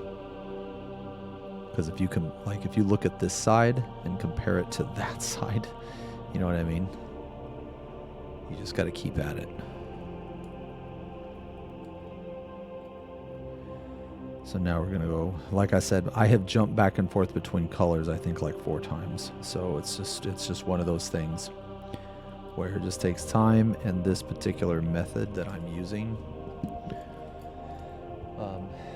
it's not the only one you can do. But it is, it's actually one of my favorite.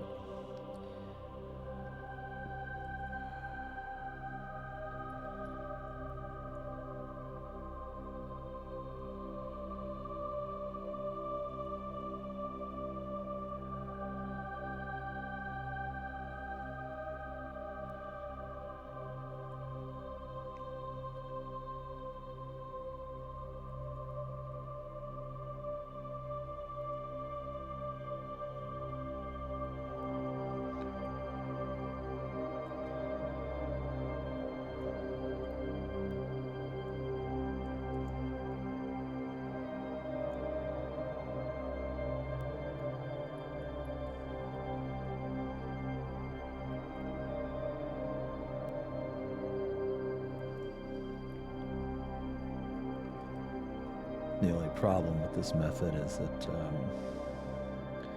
normally takes a while, so it's up to you if you want to do it or not. A very, very nice alternative to this is a sponge.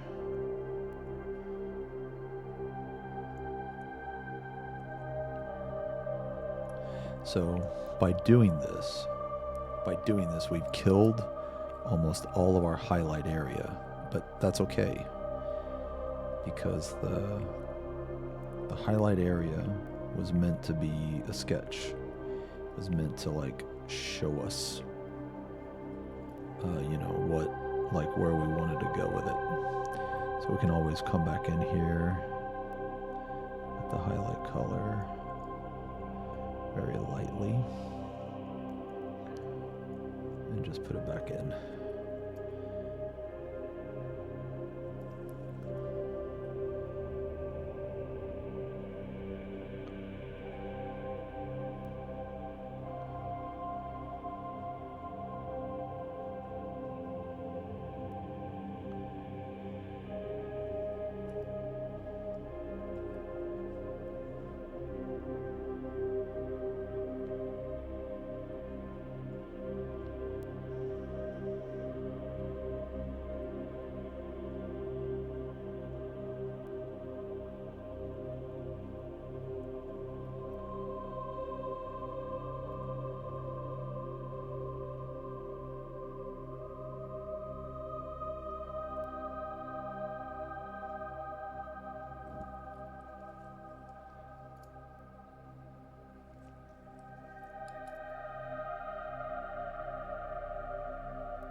Okay. Oh, nice. Act 2 splatter shed. Oh, nice. What colors do I use the most? Oh, man, I don't even know. I don't even know, man. It just depends on what I'm painting.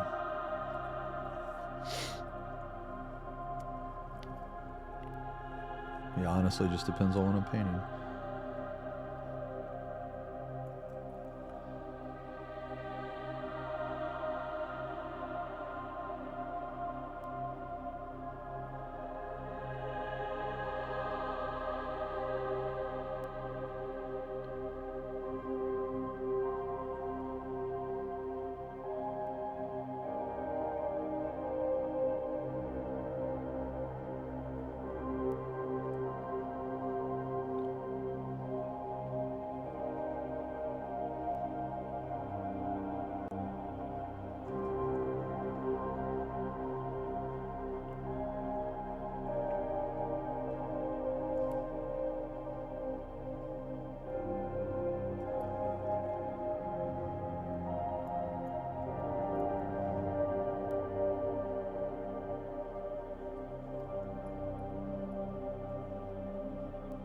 Yeah, I'm sorry, man.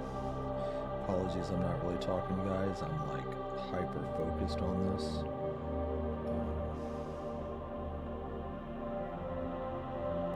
After I get done with this section of the tail, I'll take a small break.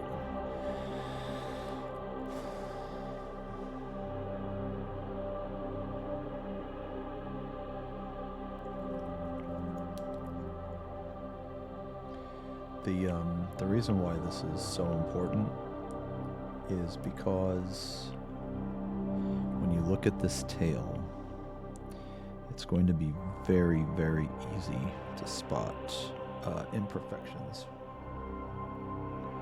So it is very important that the blending on here is pristine and spot on.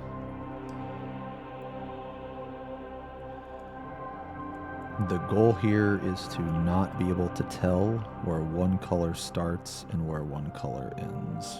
That is the goal.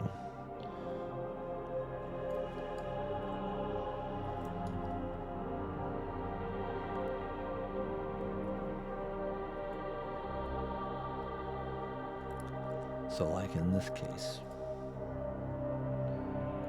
we are going to go ahead and do a mix. I'm going to put the mix right here. And the mix doesn't have to be anything pretty. It can literally just be 50-40, 60-40. Doesn't matter.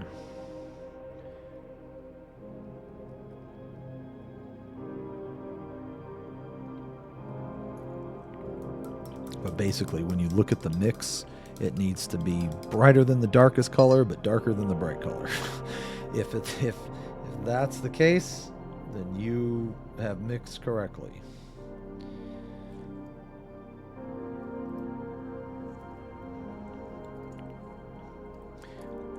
I normally don't like to mix very much. I only like to do it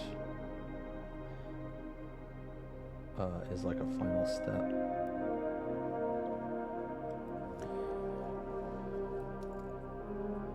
Or close to a final step. Some people love to mix though. I don't think there's anything wrong with mixing. It's just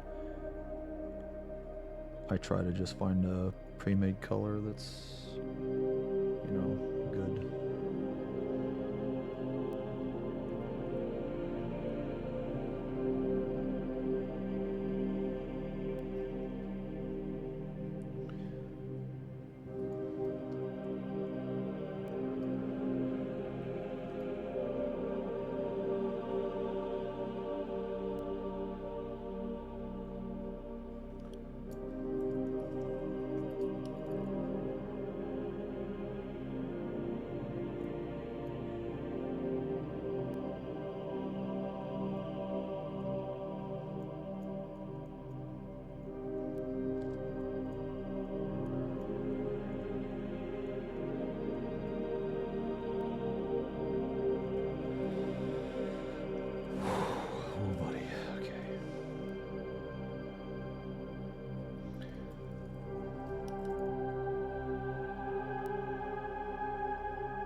when I'm done with this, I'll zoom in,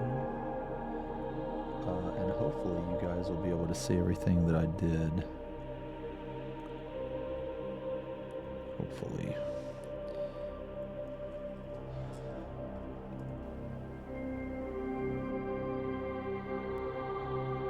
So I know it doesn't look like much yet.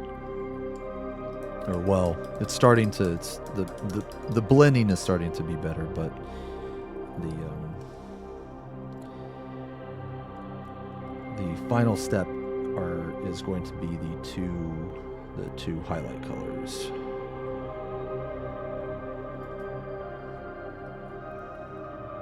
All right. Now we need to bring our highlight back. Yeah, this is what I mean when I jump back and forth between colors a lot. It's just the way I blend. I do very, very thin layers, and I go back and forth a lot. The thinner your paint, the more layers you do, the better the blending will be, or well, hypothetically the better it will be. And the reason why is because the blends will be more gradual.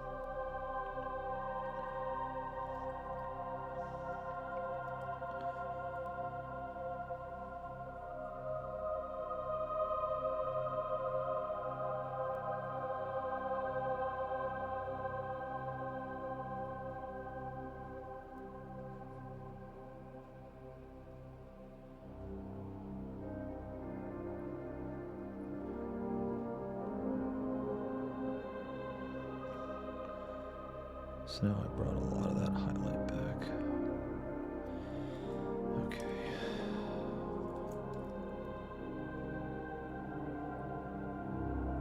Alright, so now I gotta go back. Now we gotta go back to the previous color. Like I said, man, this step, guys, it's just a lot of back and forth, man. It's a lot of back and forth.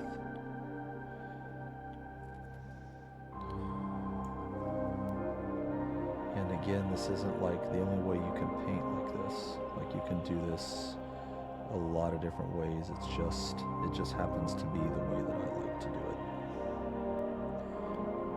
And the reason why is because I feel like with the paint, I have like more control over where it goes and how it's blended and like that type of stuff. Man, this gun being here is annoying.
Ooh.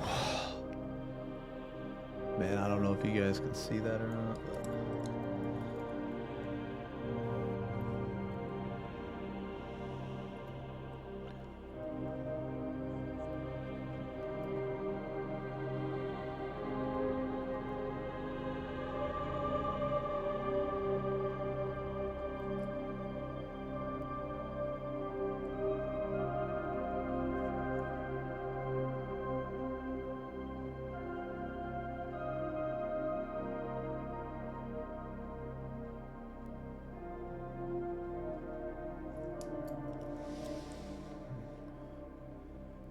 It's mostly just that part there. Okay. Memento.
We're getting there. Guys, this is taking a long time, but man, it's gonna be worth it though. Sorry, I'm not really talking.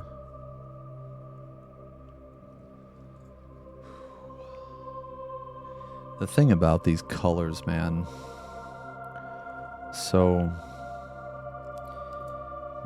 the thing about these colors, guys, is that it is so easy to spot an imperfection.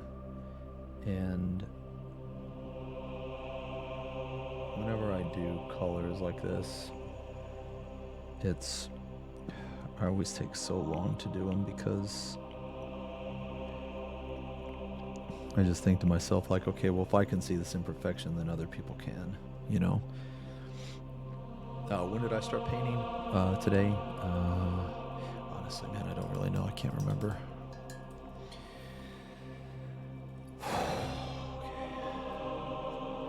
I need to look, see what we need here. Alright, so I need more of this. Yeah, I need more of this.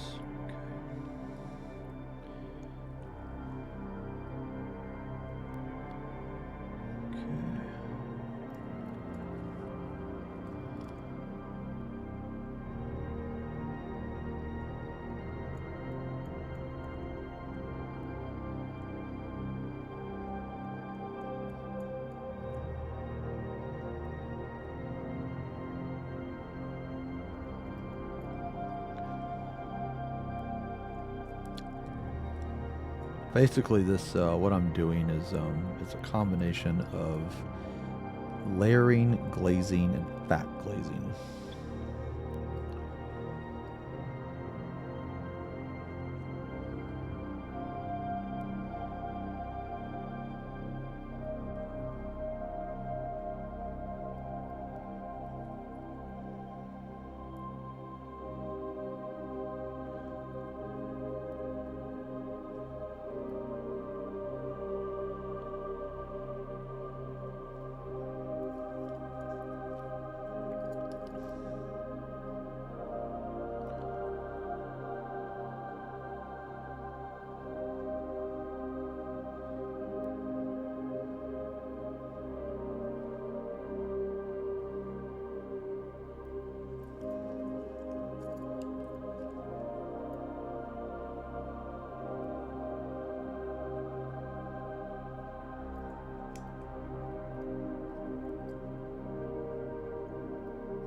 I've almost got the tail where I want it.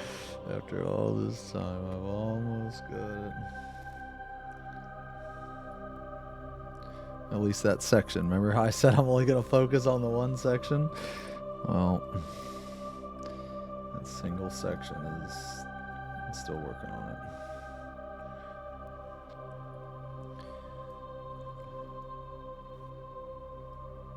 Okay.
Okay. Yeah, it's like grimdark ambient. Yes, exactly.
Okay.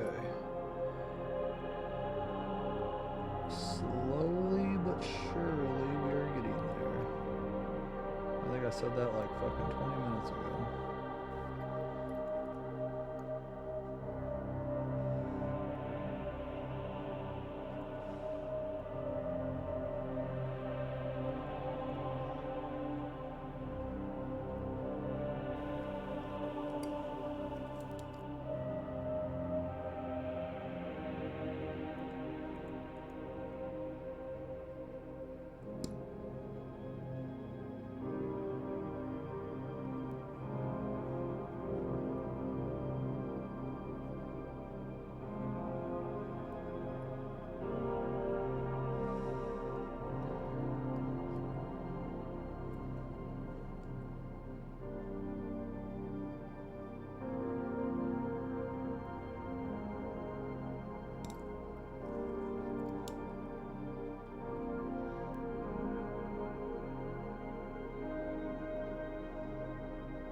Oh wow, well, we've been painting for 3 hours.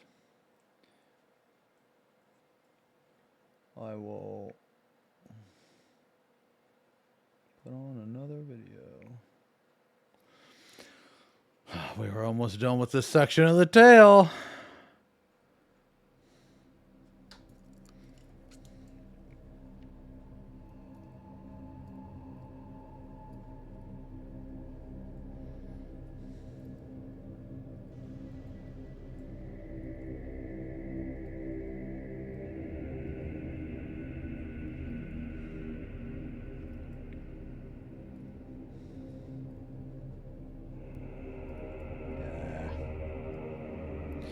Man, yeah. Sorry, guys. I'm not really talking too much, man. This blending takes a lot of concentration out of me, man. You just got to get it right. It's very, very difficult sometimes.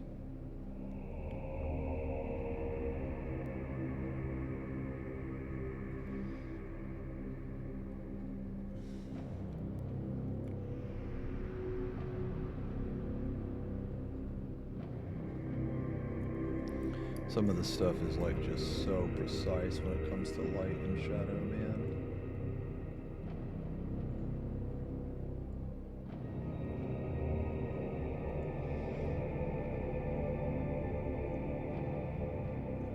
Okay. Though I will say I believe I'm getting close to the end. At least with this section of the tail.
Alright, there we go.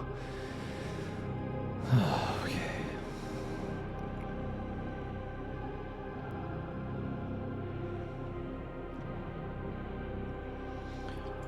Alright. Let's do the mid. Oh, okay. Alright, so I don't know how much you can see, but I'm going to zoom in. Alright, so this is what we're looking at. So we have that color gradient.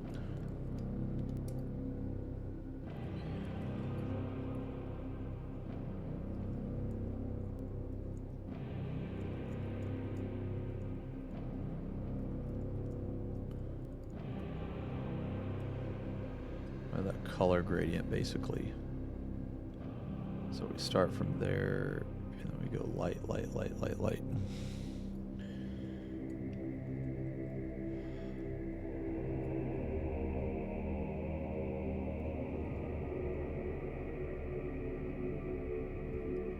Man. Man, this seemed like it took forever. Alright. So I got a little bit more to do, but most of that section's done anyway.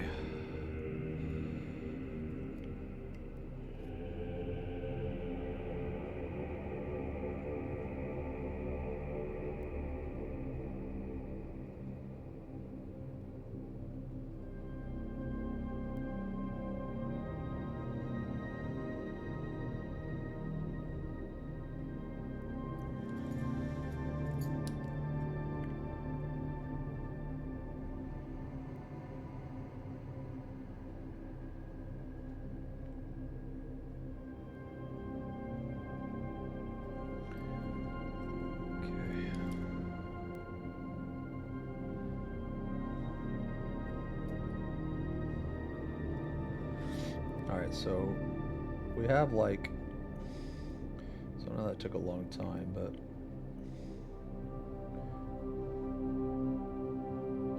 now we get to do a little bit of the easier stuff. That was the huge pain in the ass part. So now the part that we need to do, basically all of these like I guess super dark areas, we just go in, and it doesn't have to be perfect, because you're not going to be able to see this part, like, unless you're like entering some type of competition or something, you know, like people are gonna actually pick up the model and like look at these parts. I mean, unless they're trying to stare at that Tyrannidusi, you know, the Tyrannidusi.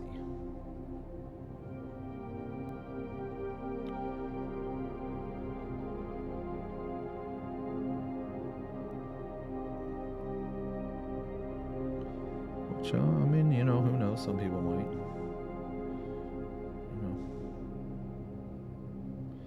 maybe you got that weird friend, you know. Maybe you're the weird friend.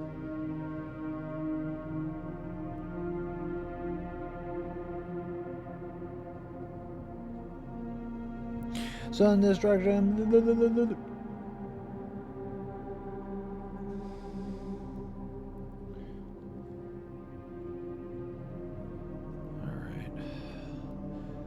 So, yeah, the goal here, man, we are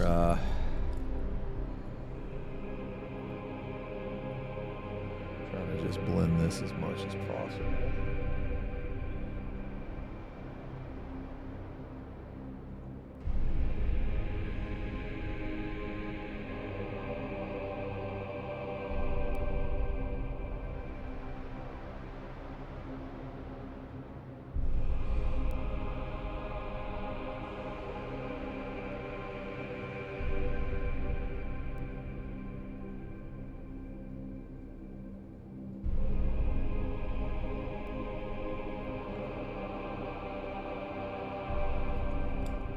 So we still need to put a highlight here. And we still got to go in with a little bit of mid-tone. We're going to work that. But right now we're just going to focus on this part up here.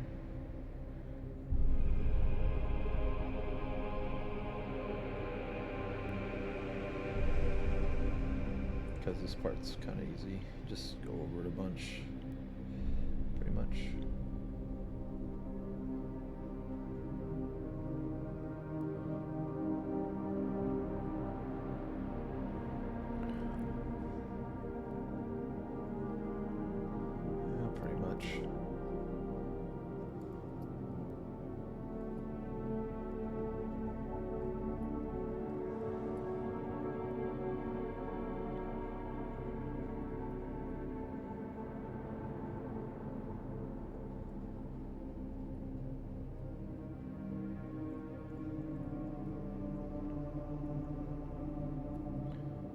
I don't want to kill all your dark areas, but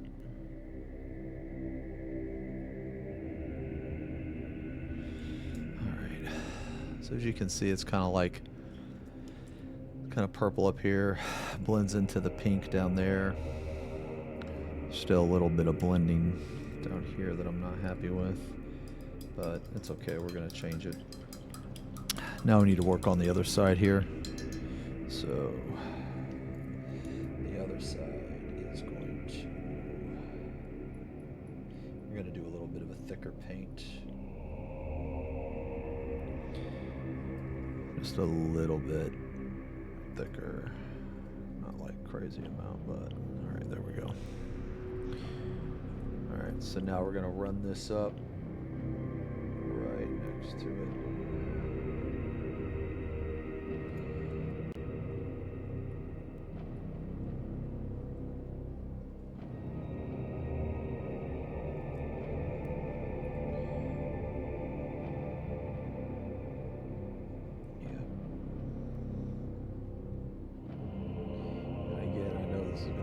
Crap, but don't worry, just like the other side, fix it later. It's just probably going to take a minute.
If any of you guys are struggling with blending or anything, try a sponge. I would have used a sponge on this guy, but unfortunately, because of the angle and the way that basically the tail is, it would be really, really awkward to try to use a sponge.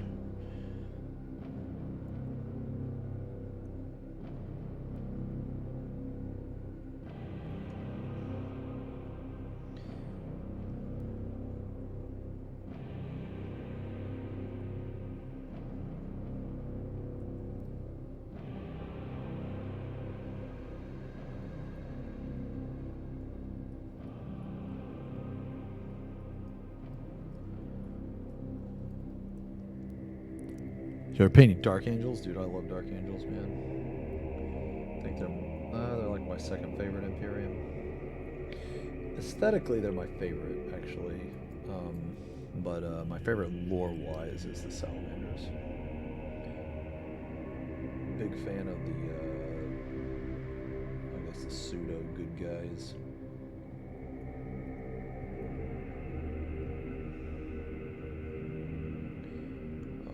This is coming together really well.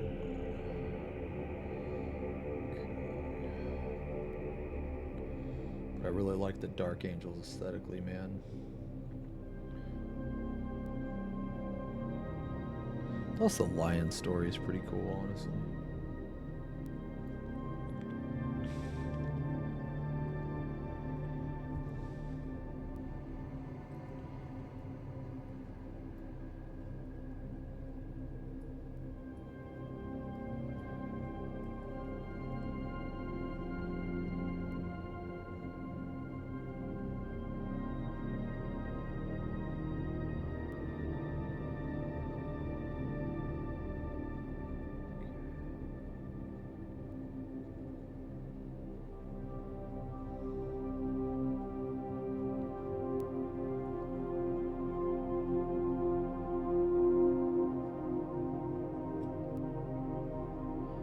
So right now, I'm just going to focus on this section of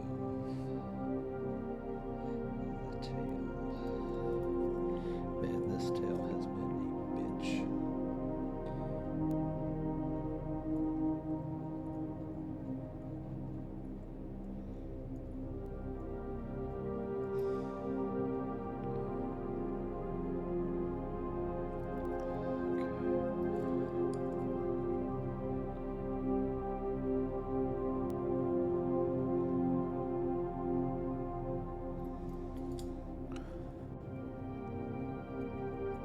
With the 500 Worlds Champion? No, I haven't.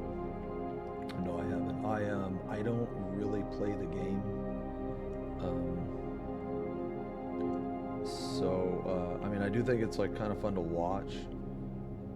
Whenever they have like a tournament on like Twitch or something, like I try to tune in.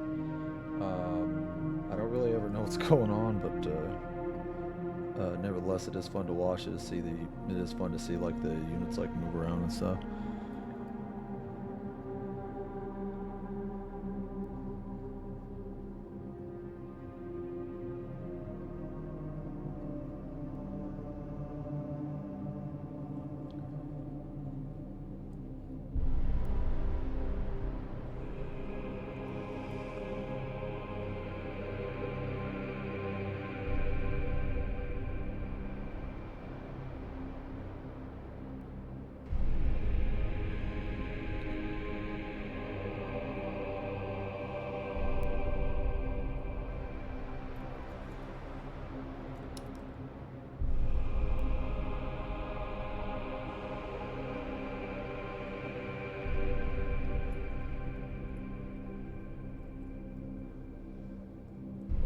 Son of the Forest. Is that the Lion's lore? Oh yeah. Yeah, I read or I watched a lore video on that. Yeah, it was pretty cool.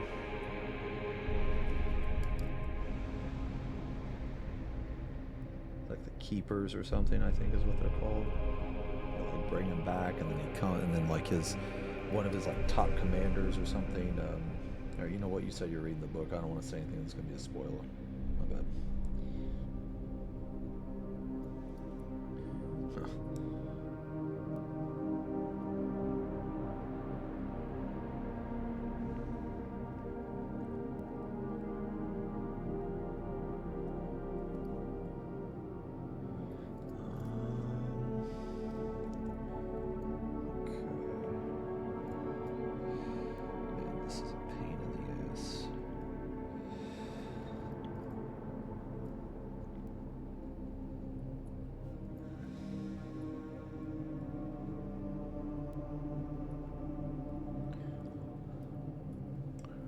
No, thanks a lot, Quack.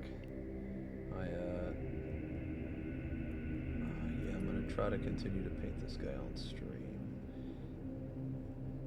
This part right here is very time consuming. I mean, I'm sure it'll be worth it, but it's very time consuming.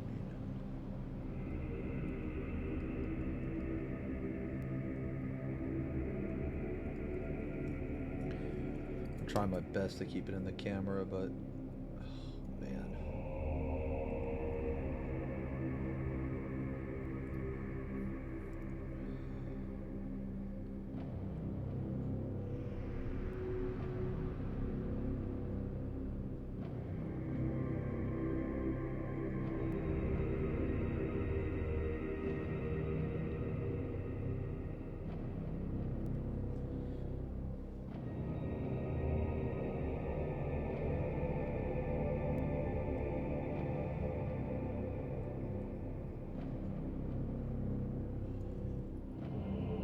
This tail has been the hardest part of painting this guy so far.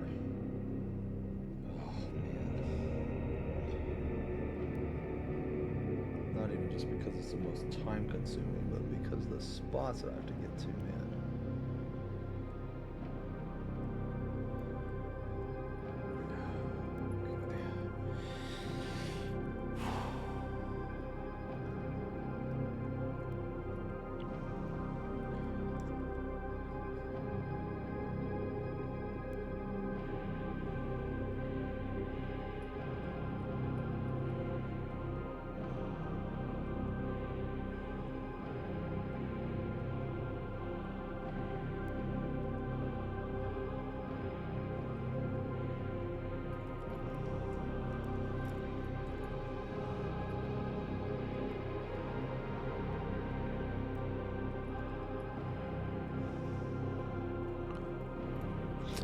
It is.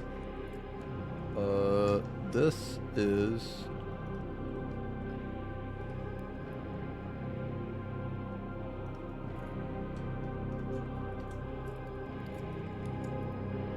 Some nice dark Adeptus Mechanicus Imperium.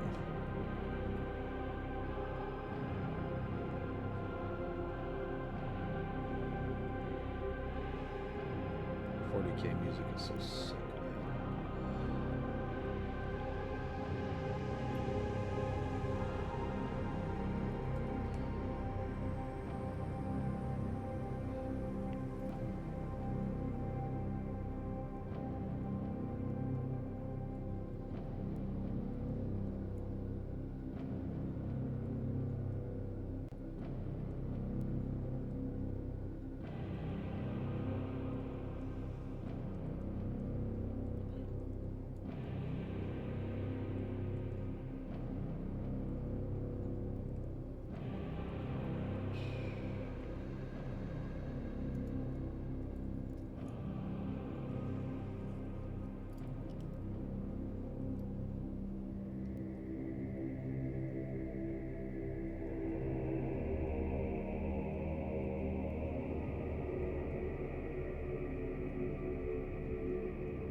just going to do all the midtones because I believe it's going to be faster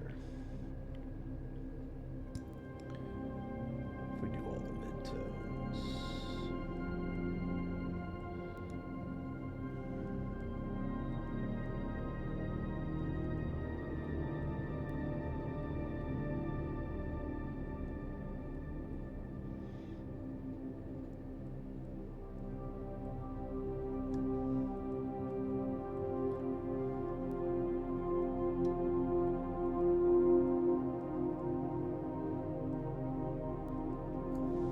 That's looking good, the back of that tail.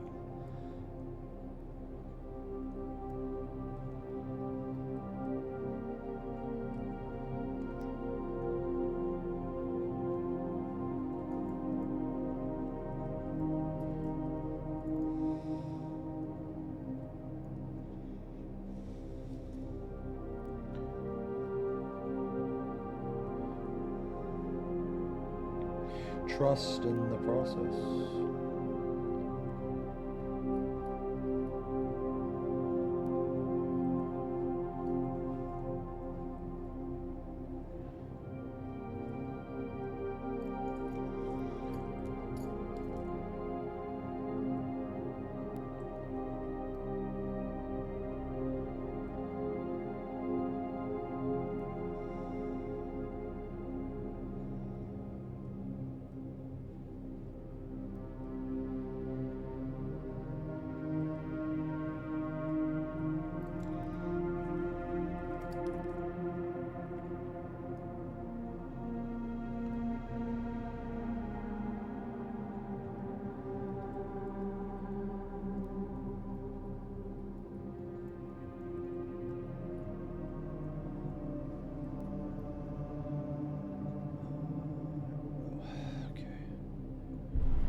Oh, Eisenhorn trilogy? Sorry, I just now saw that.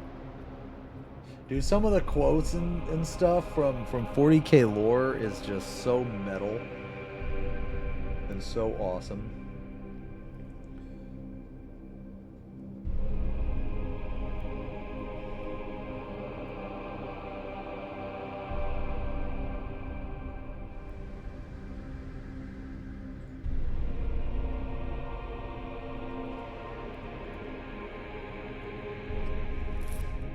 Yeah.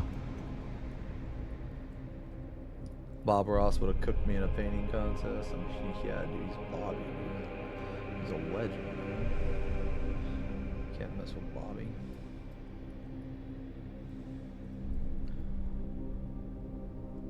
Dude, you can't mess with someone that'll like paint you in a, you know, he'll fucking make a whole landscape for you. You know, and he'll just like make you a better person, dude. You can't beat that, dude. Come on. I know I have mentioned this several times before on this stream, but I really regret putting the base. I feel like that gorilla. Right, wife. Life good. Wife fight back. Kill, wife. Regret.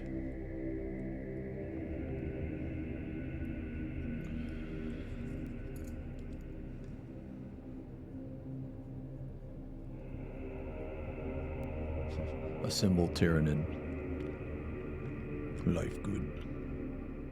Try to paint the base, but it gets in the way. Destroy model. Regret.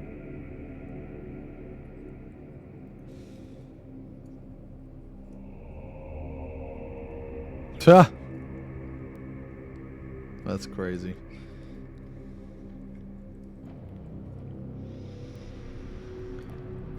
Okay, I'm gonna give this a rest for a second with the midtones. I'm gonna go back to the highlight, or highlight color.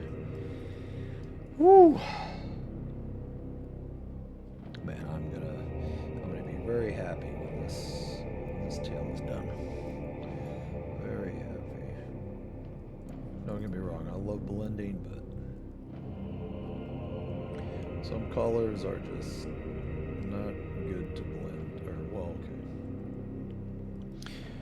Not the most fun to blend, I'll put it that way.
I think I'd be enjoying this a lot more if I wasn't in such an awkward position. I'm gonna have to put these highlights in.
It's coming together, though. I'll tell you that. It is coming together.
are you guys thinking about this? It's coming together, huh? Slowly but surely.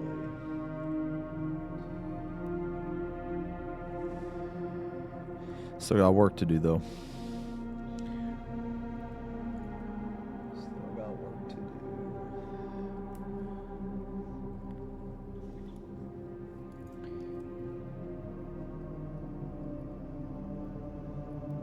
Oh, thank you, Shin. Still got some work to do, but it's starting.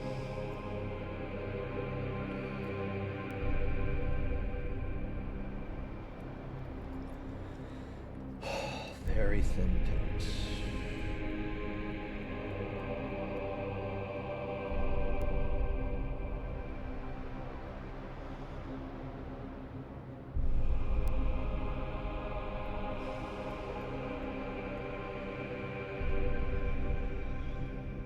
Yeah, it's very, very gradual.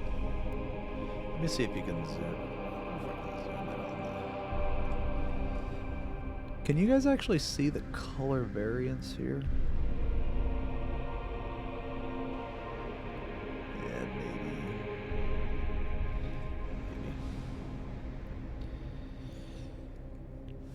It's very hard to tell. You guys can actually tell. What are you planning for the end of the tail? Oh, you mean right here? Oh, it's so like this like carapace armor type stuff is gonna be this, and the I don't even know what these are, like talons or I guess scorpion tail thing is gonna look like. I'm gonna show you. Yeah, mandibles. Yeah, it should look like. It'll look like these. I don't know if you can see that or not, but the talons on this wing, they're gonna match the talons down there. It's just, I'm not gonna paint this part yet, because I still have this side to paint. So, oh, you haven't seen the wings since last time? Yeah, man.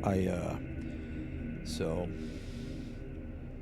we finished, we did this section on the last stream, and then offline, I just went ahead and finished the rest of it because it's essentially the same thing as what I painted. And then this right here, this isn't done. This will look like that. And then when you piece them together, it looks pretty sick, I think. So, I think it's coming along. Alright, what color was I working on? Alright, mid. I need mid. Yeah, guys, basically, man, when you blend like this, it's the reason why I'm kind of like, I'm not really saying much is because, oh, thanks a lot, Jeremith. Yeah, thank you guys very much for all the compliments. It really means a lot.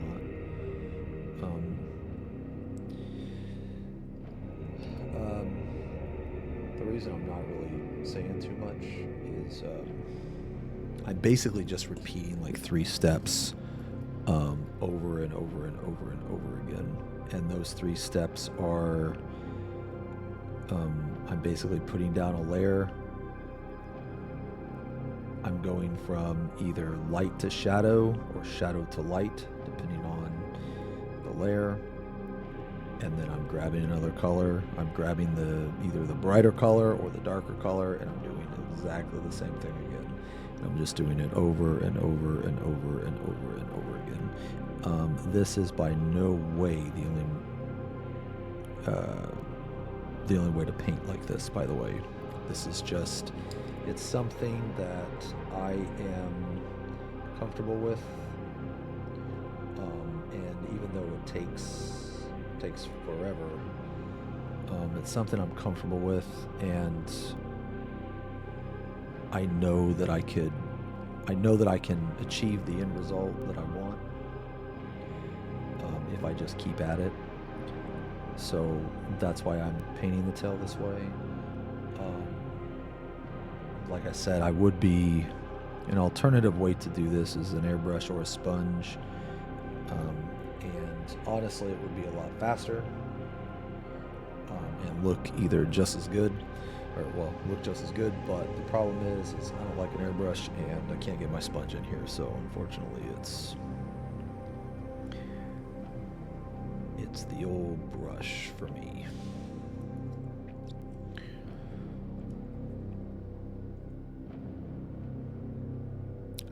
Looks very fleshy, Strummer. Oh, thank you. Yeah, it's we're gonna have to do this back part of the tail just a little bit different. We're gonna have to go in and we're gonna have to actually put the shadows in. But it's okay.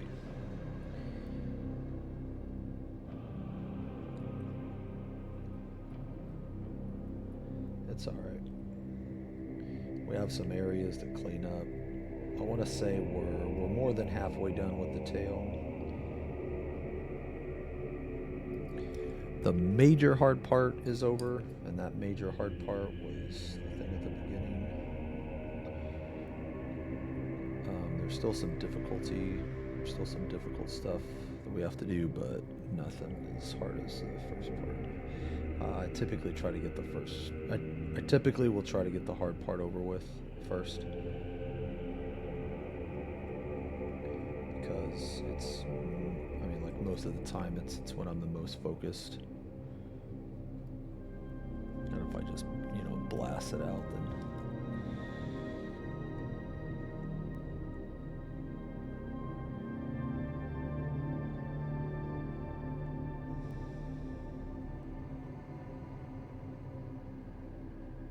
So we're going to have to go back in here, but I'm going to let that set for just a little bit.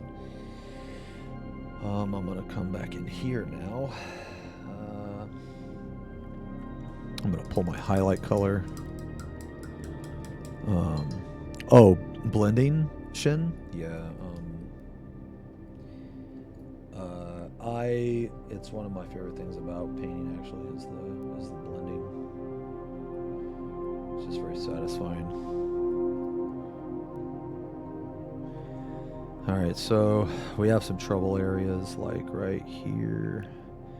You guys can't probably see it, but I'm just going to pull this color in a little bit.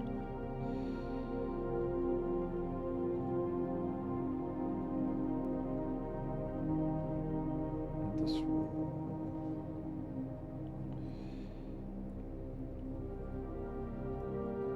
Man, this foot is in my way.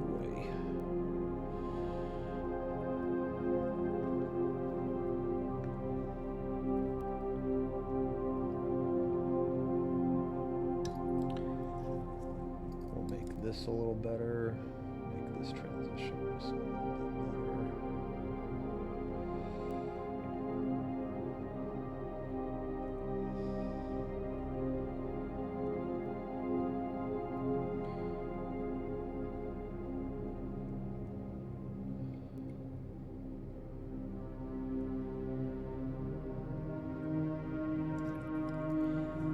Yeah, we'll mess with that later.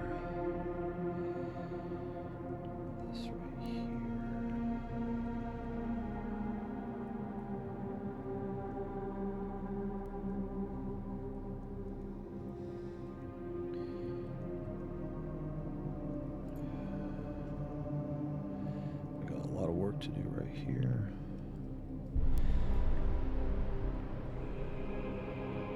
We're not going to mess with that. Right now.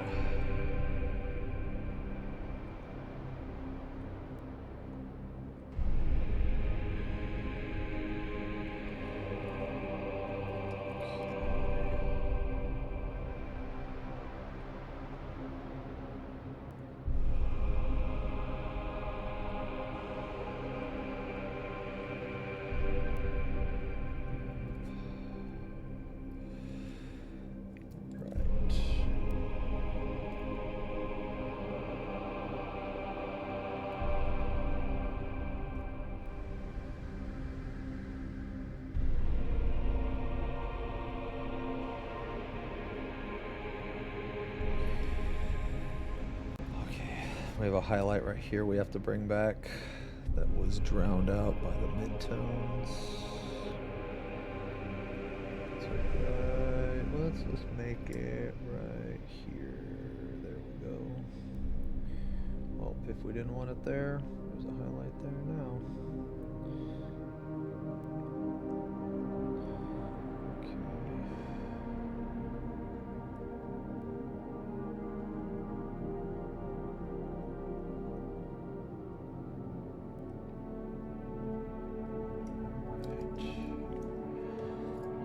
From this side.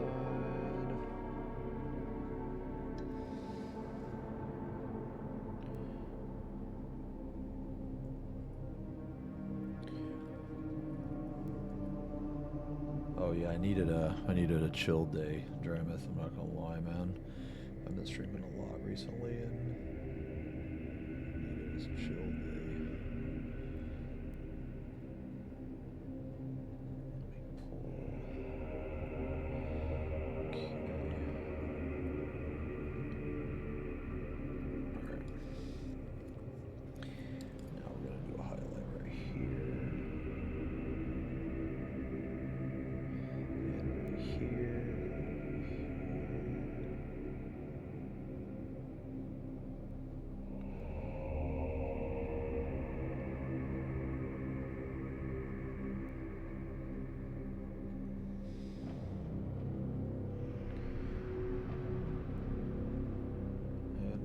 That up, clean that up in a bit. Now go back here after the paint dried.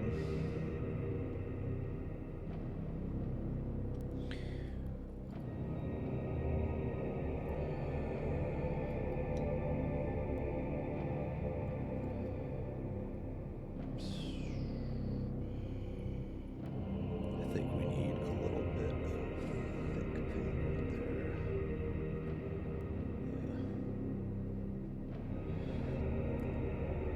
Nice fat glaze.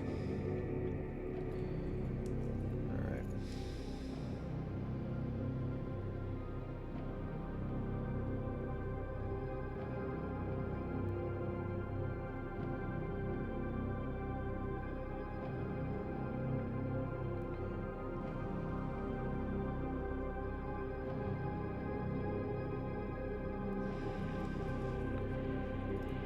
So what we're trying to achieve here, man, is we're trying to achieve a very, very, very subtle gradient change, like very subtle gradient from lighter pink into darker pink.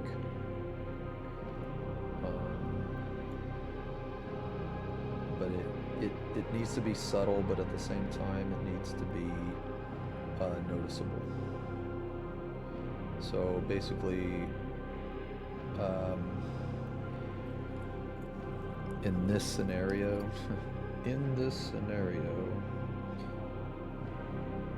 I think the midtones are actually more important. Getting the midtones correct are actually more important than the highlights, but, well, I don't know. Maybe they're not. Maybe it's around the same. I swear I will be much more talkative when I'm like up here working, man. This it's just the way that I blend, guys, man. You'll just have to forgive me. It's so it takes a lot of my focus, a lot of my mental to do this.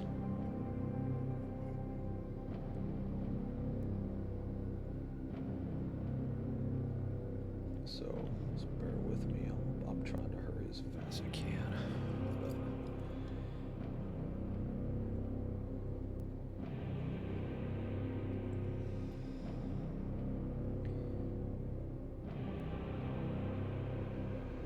But basically, like, for anybody that is curious to how I'm doing this, man, which it's not finished yet, so don't judge it too harshly yet. But the goal is, you know, like I said earlier, man, the goal is if I can get it to where you can't tell where one color starts and where one color ends, then I have succeeded. is the goal. Oh, thanks, Ash. Yeah, we can hang out tonight if you want after stream. I don't know what you guys are doing, if you guys are progging or you need any help progging, but I'm down for whatever.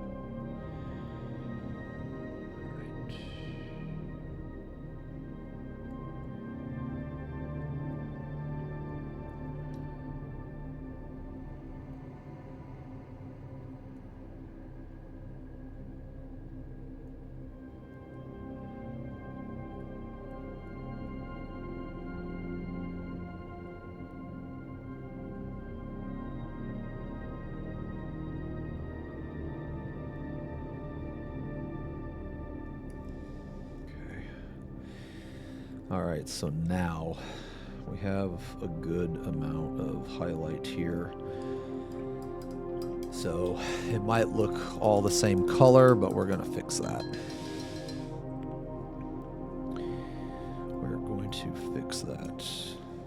And we're going to fix that by adding more midtones, and then we're really going to fix it by adding the shadows.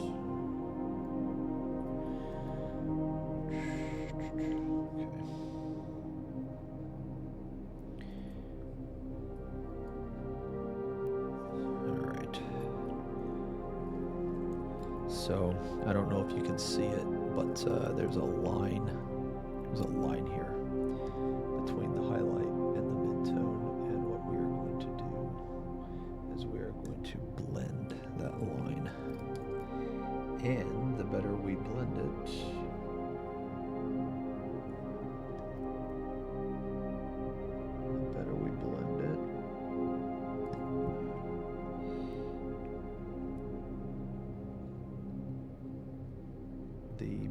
the better the gradient's going to be.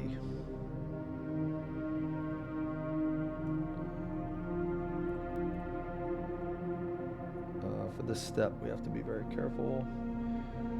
We don't go too deep into the highlight, but we go deep enough. We also have to make sure that we apply the paint very soft, very soft. What does Bobby say? Like a whisper? Like a whisper. Apply the paint like this.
There it is.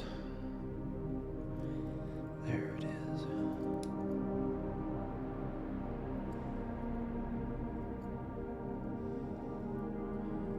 Midtones are coming back. Yeah, okay.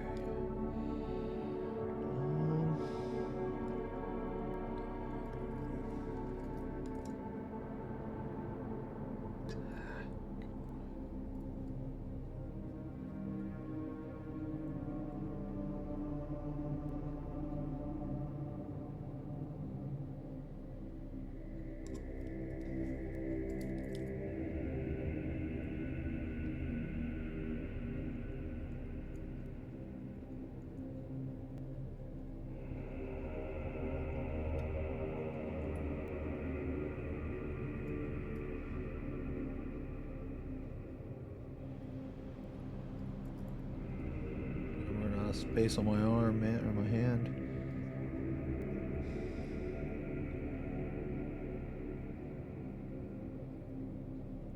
I haven't had to blend this much in forever, man. This tail has way more blending than I thought it was going to, man. That's crazy. Oh god, I can't even imagine what painting Fulgrim is going to be like. Jesus, fuck this. I'm using a fucking sponge.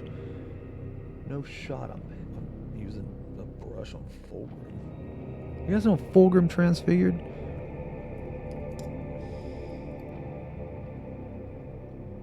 No shot.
I'm starting to be happy with some of this finally.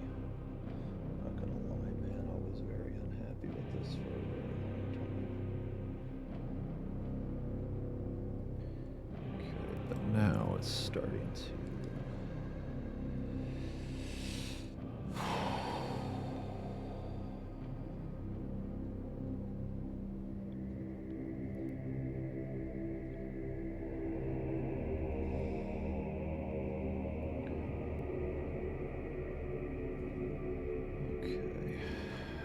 right.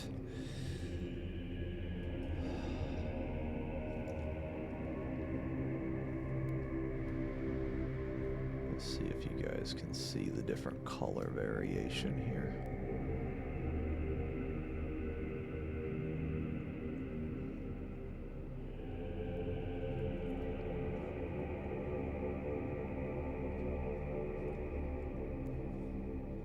So, I think it's turning out. I think it's starting to shape up. I know it's kind of hard to see because the light is like reflecting off of the bright spots.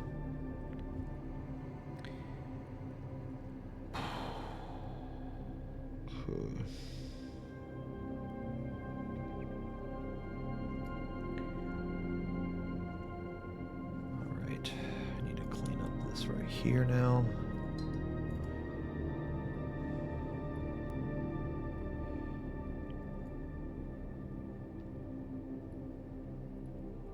Clean this up.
Oh my god.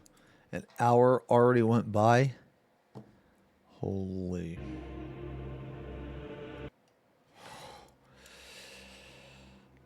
Okay. Let me see that. Alright, I'm happy with that. Okay.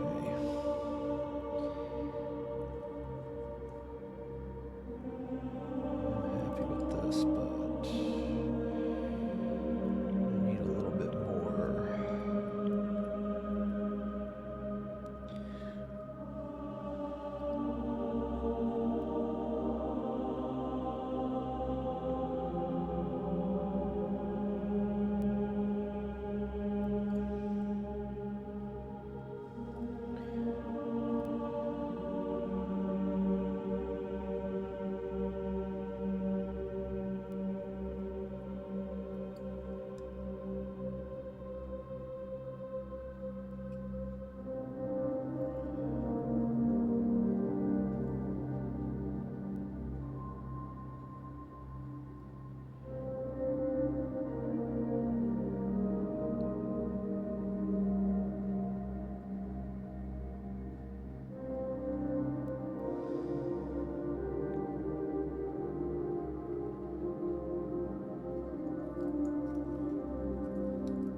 Good.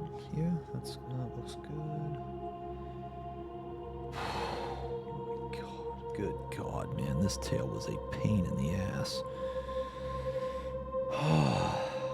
Almost done.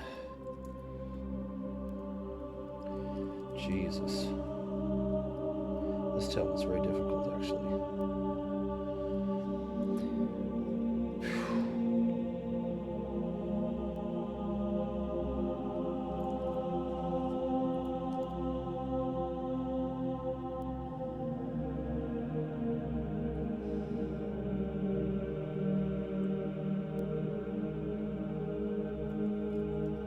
I'm not even done with it.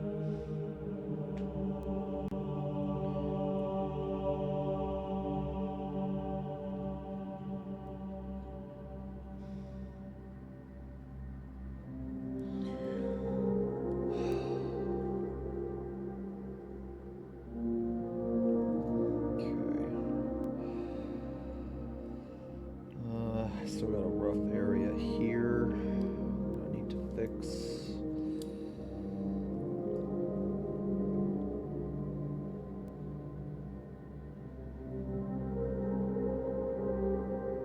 Alright, let's work with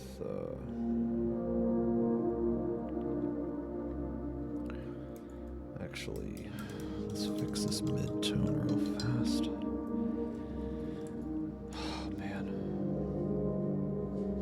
I'm not gonna lie, man. I severely underestimated the tail. Lesson learned.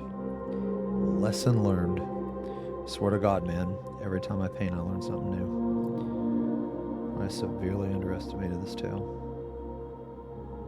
Like, I thought the tail was gonna be challenging. I thought the tail was gonna be difficult, but I did not know the tail was gonna be this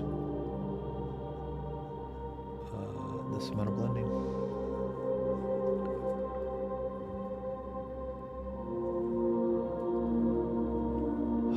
Man.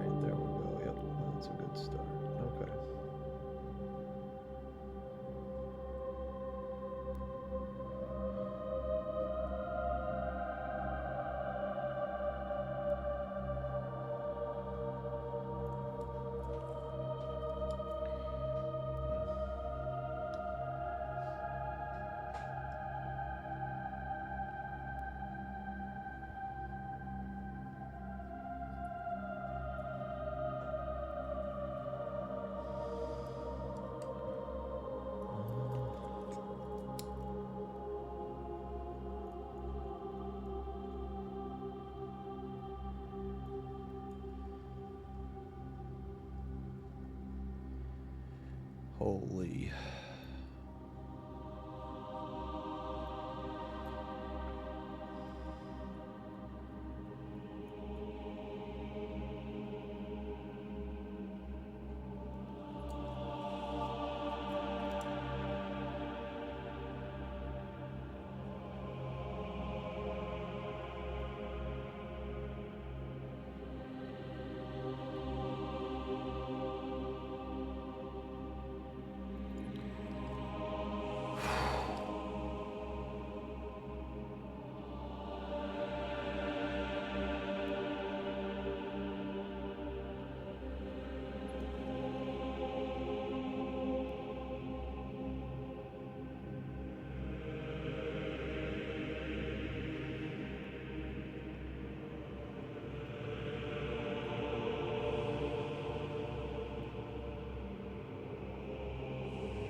Jesus. Okay.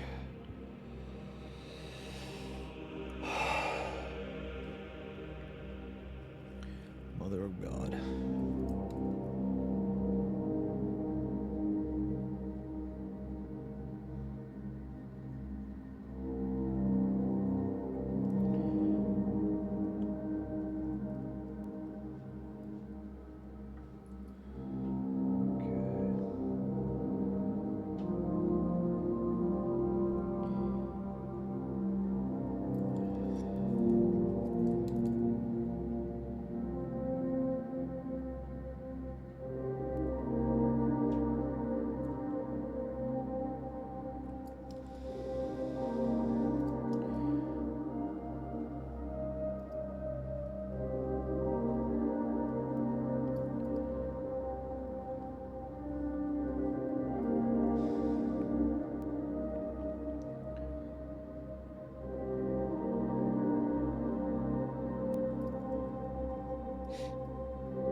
Now we gotta put in the shadows, man.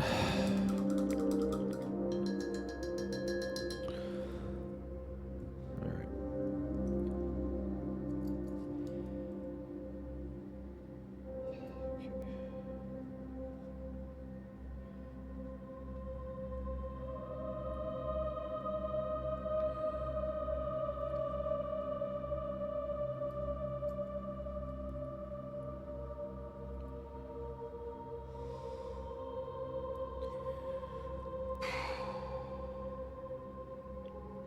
Okay.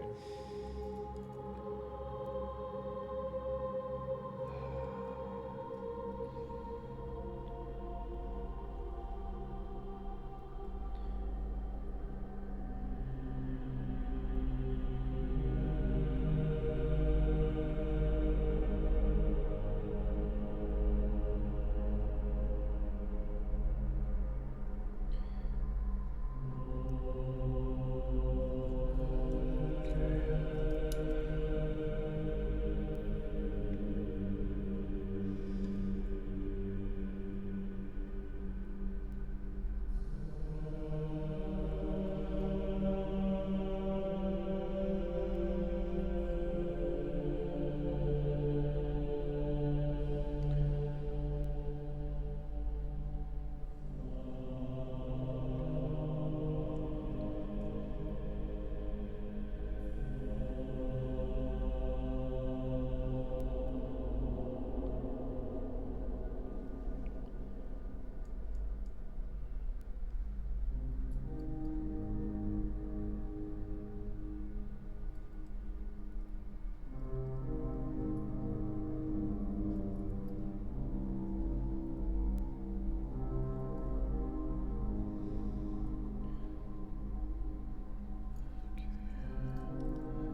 This is very rough.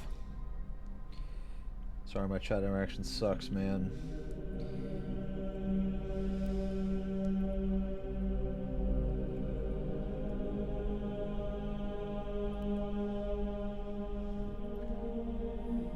Okay. All right, these are the dark shadows.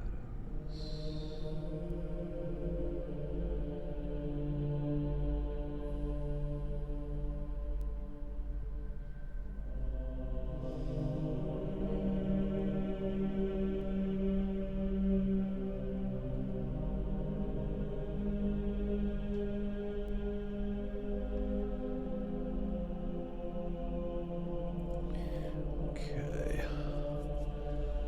So you should see a gradient.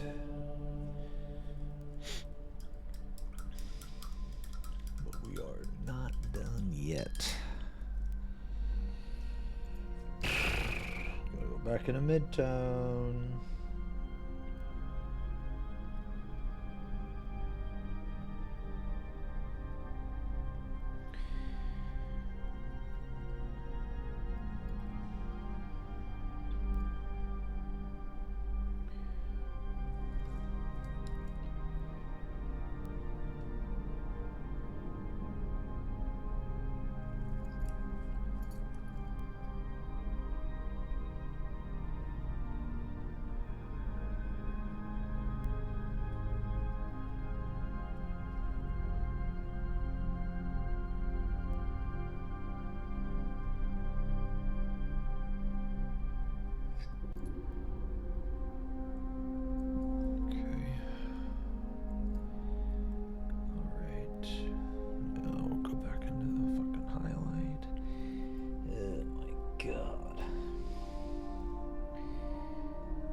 Woo!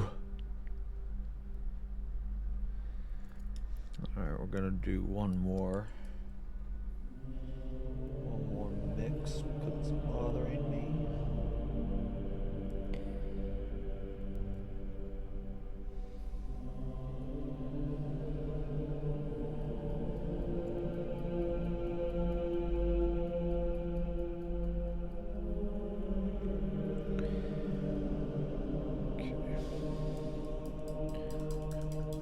Oh, Rena, you're good.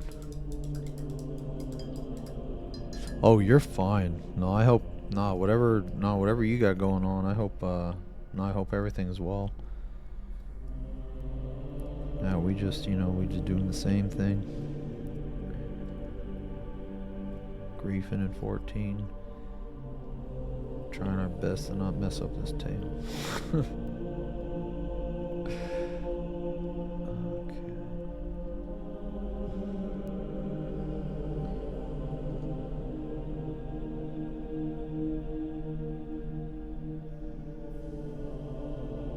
Glad you enjoyed the YouTube videos though. They yeah, had a little bit of drama, nothing too crazy though. A little bit.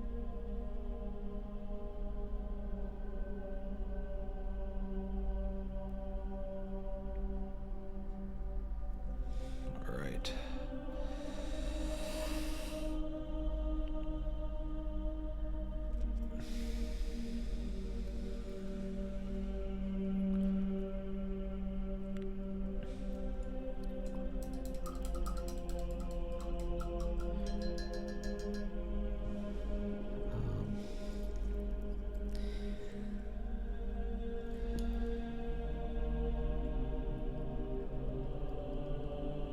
Almost done. Almost done with this.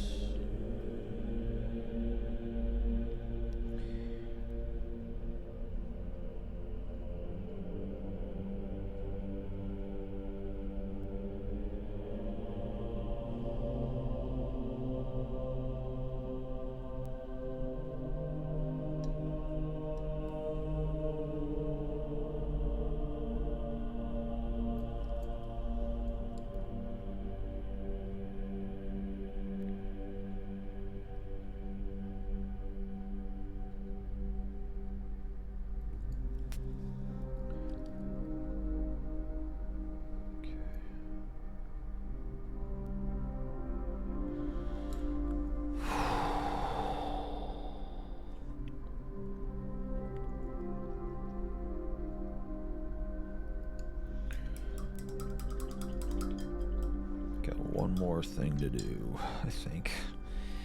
Man, every time I look at this, I'm unhappy with something, man. That's a problem. It's a problem when I blend. I'm always unhappy with something.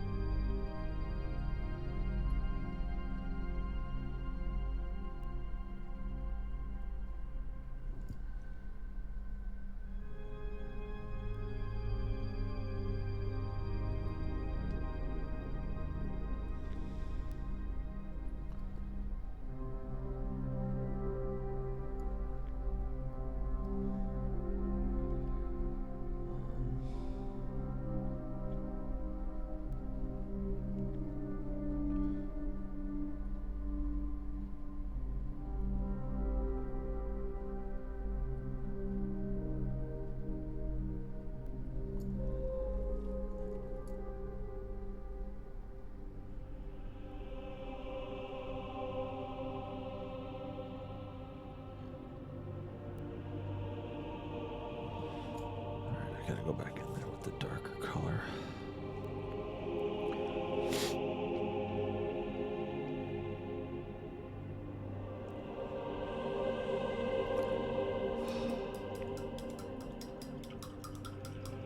Holy mother of God. Yo, good night, Arena. I think we might be about done with the tail. Oh, God, dude. This tail took so long. I was planning on doing all the fucking parts, man. Ain't no way, dude. The tail took so long.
Man, this bottom part of the tail is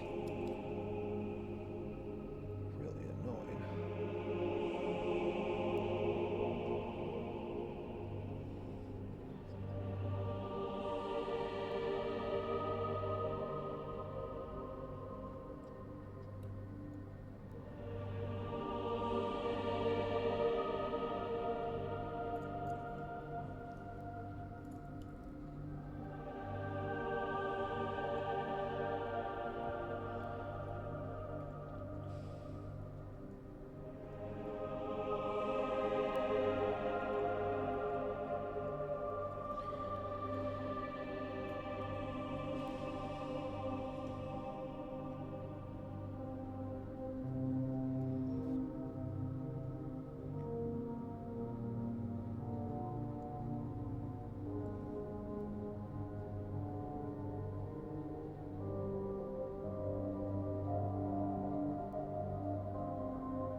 crazy part is, man, ain't nobody even gonna look. Ain't nobody gonna look at the spot that I'm even painting, man. That's okay, you guys will know. You guys will know.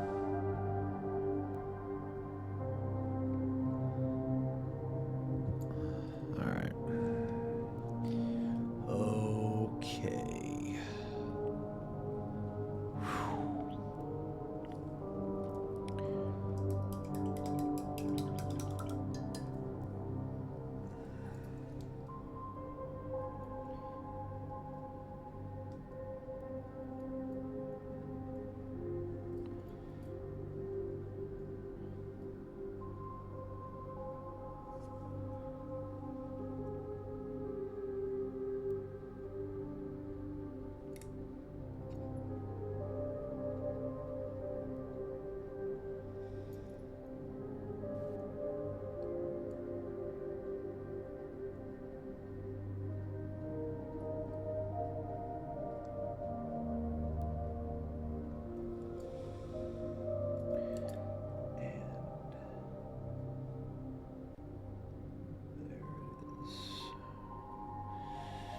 Okay, for the love of fuck.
Oh my god, almost. We're almost there.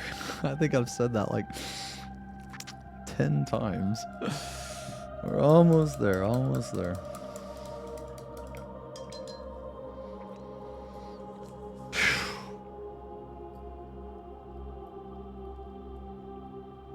Alright. Hopefully this will be the last step.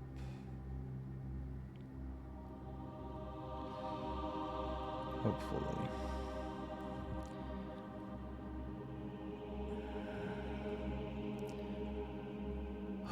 Yo, what's up, Based? Yeah, I'm doing good, man. Hopefully you're doing good. I'm like...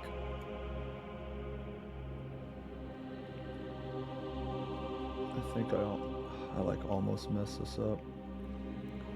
I'm like in recovery mode.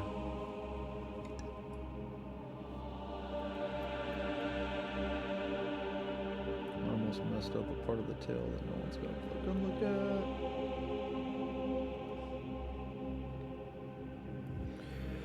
at in the first place.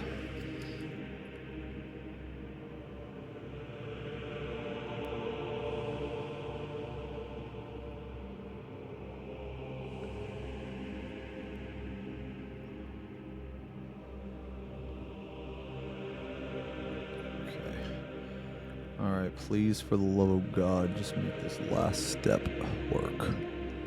Yo, hey, what's up, Todd? Yeah, I got something funny to tell you, man. I don't want to tell you yet, though. I want it to be like 100%. It's like 99%.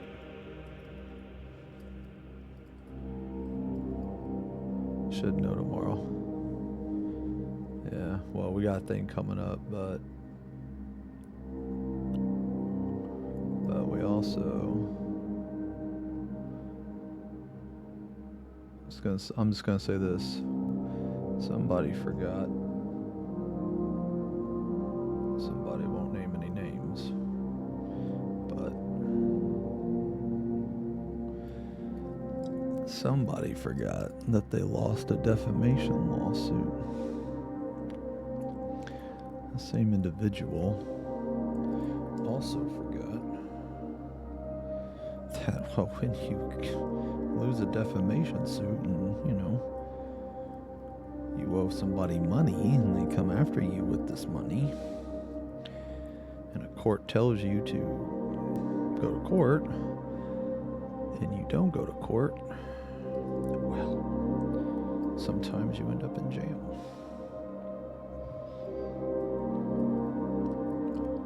So, I will know more. I will know more tomorrow.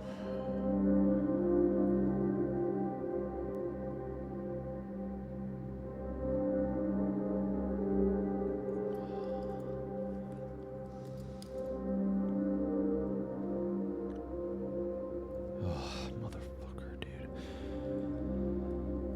Oh, sorry. It's just because I'm talking like...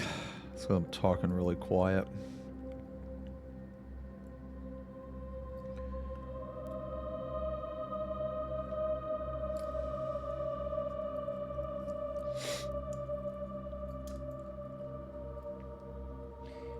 Yeah, apparently if you skip out on a court date and you don't go to court,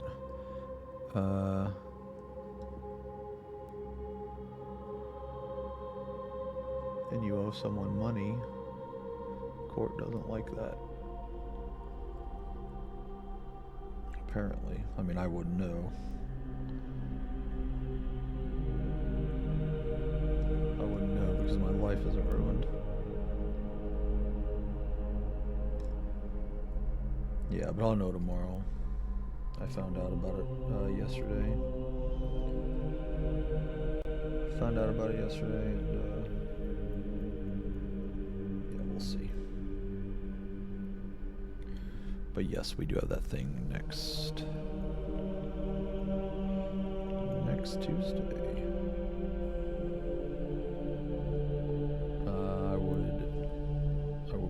I would call Jody and just double check some shit.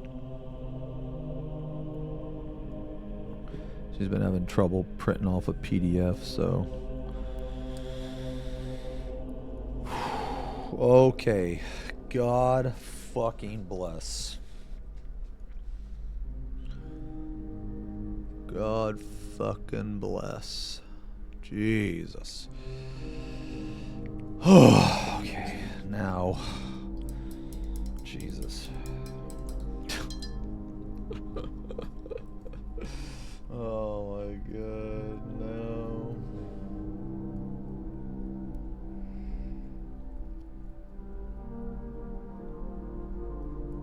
I'm gonna be honest, man. I don't even know if I want to put these on. Oh my Lord.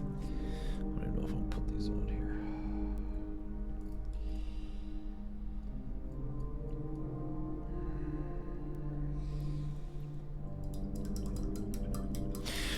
So I use a variety of different brands. I use I mostly use Citadel actually, because I bought a bunch when I first started to paint. But the more that I buy, like, and replace the ones, I'm starting to use Vallejo.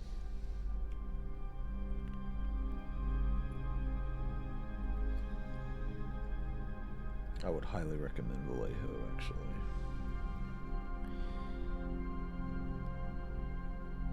Oh man, I need this to be super thin.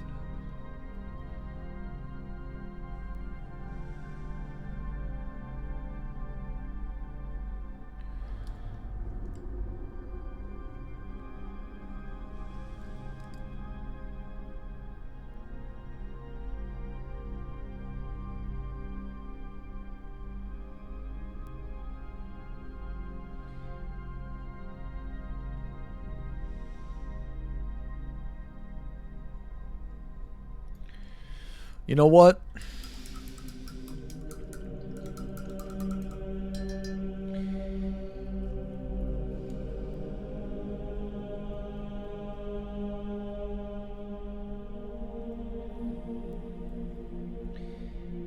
You know what?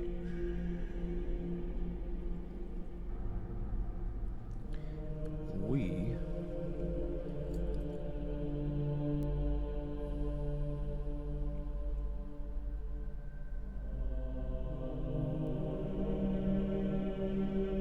are done with the highlights.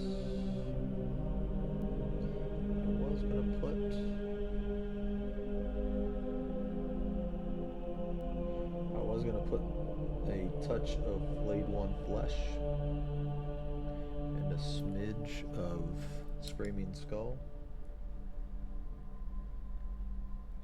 But nope. We are done.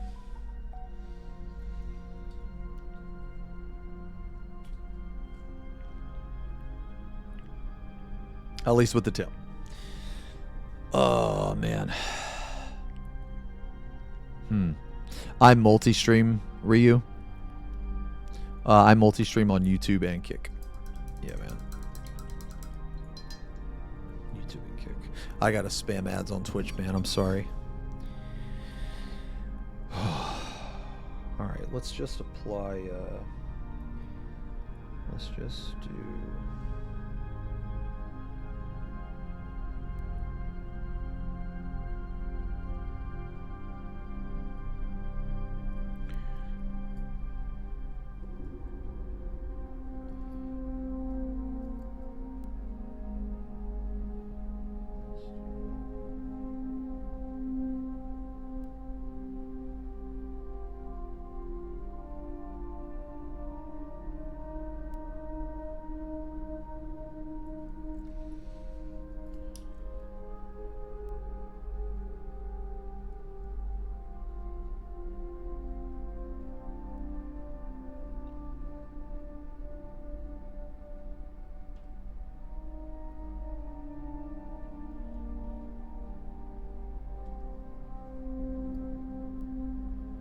Oh, thanks a lot, man.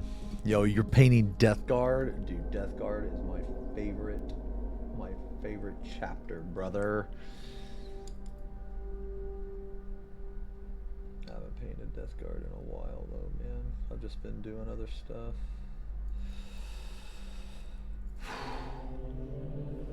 Yeah, Death Guard is my favorite chapter.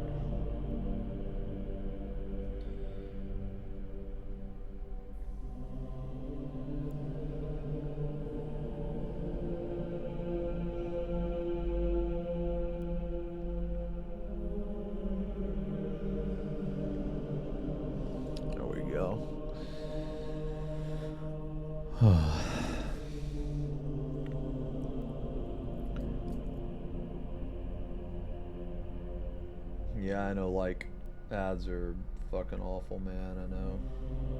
Just unfortunately, because, like, the way Twitch is, man, it's like a huge source of my income. So I gotta spam it, but to try to, like, combat that, you know, I multi-stream. And yeah, I have like the free sub thing too. If you're subbed on the channel, you don't see any ads.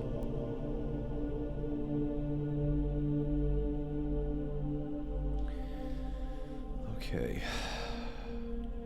All right, what time is it? Okay, 6:57. Wow, that took way longer than I thought. Fuck. Okay.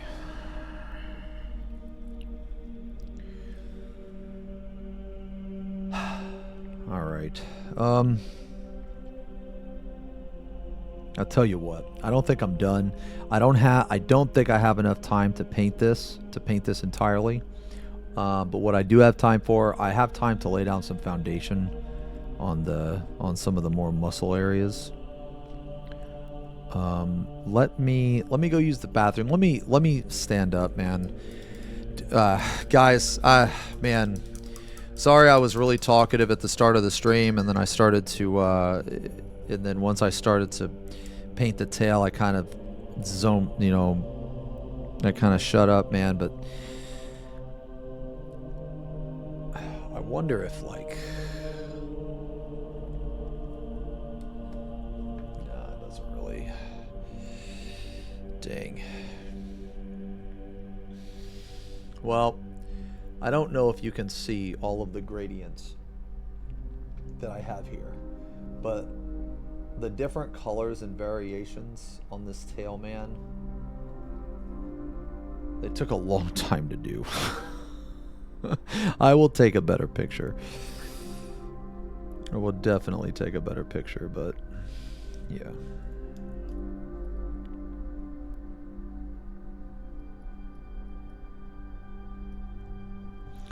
Man, that was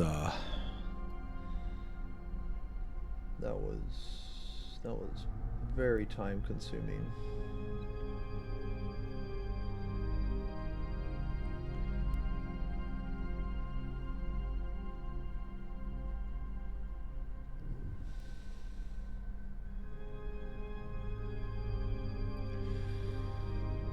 Wow. Okay.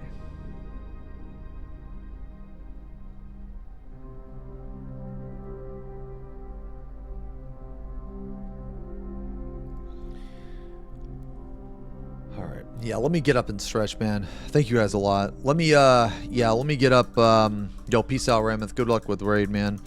Let me stand up. Let me use a bathroom and grab a drink.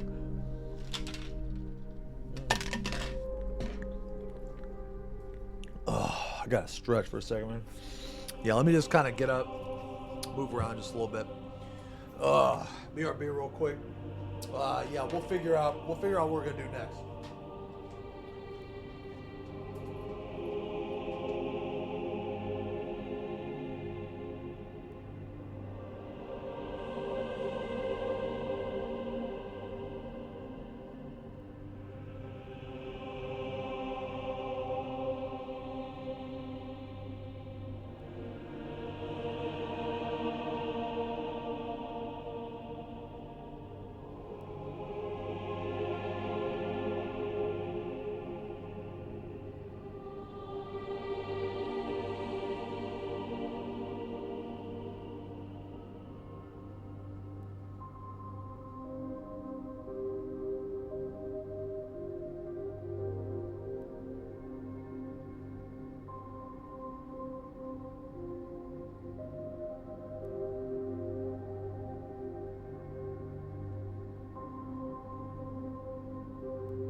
All right, well,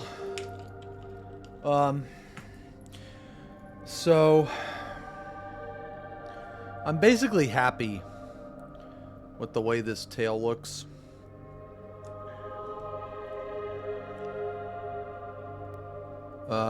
Yeah, I'm happy with the way this looks.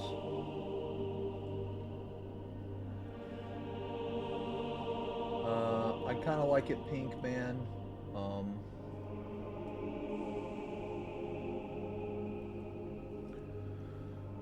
I was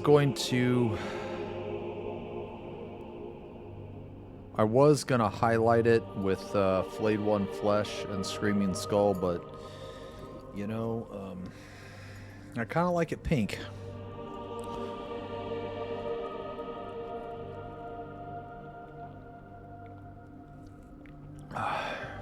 Okay, so all right, got a little bit of time. A little bit of time left here. I think what we're going to do is go in with these muscly parts. Yeah. Okay. Yeah, let's go in there.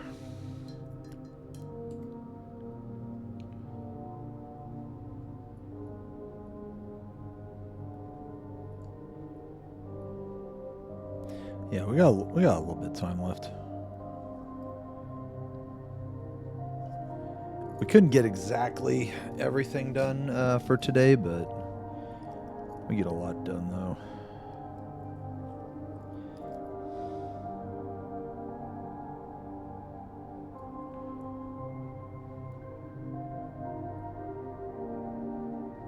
These parts are basically just going to be...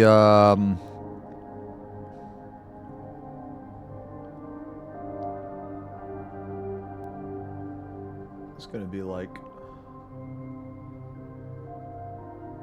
I don't know, man. They kind of look like bone or something.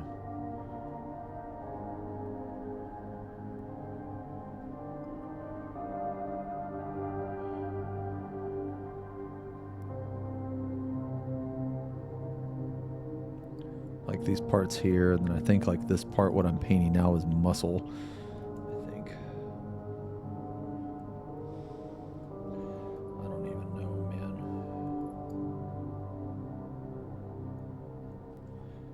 That like squiddy bits thing sounds interesting, man. Thank you guys for telling me about that.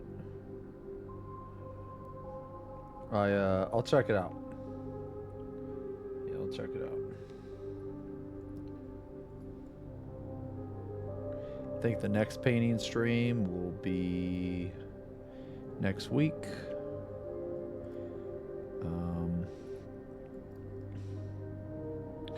Tomorrow we're gonna do Final Fantasy. We're gonna do a Final Fantasy stream. Man, the game is just—it's so fucking good right now, man. This raid tier is phenomenal. It's one of the best raid tiers I've ever released. And I want to do some Party Finder. Definitely want to do some Party Finder. And hopefully,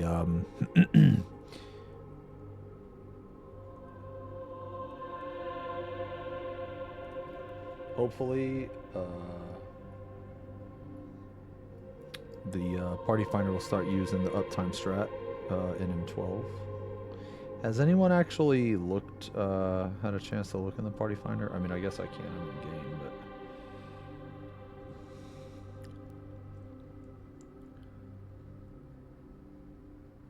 Oh, anyway, Todd, are you still here? I mean, if you're not, I guess I can just send you a message.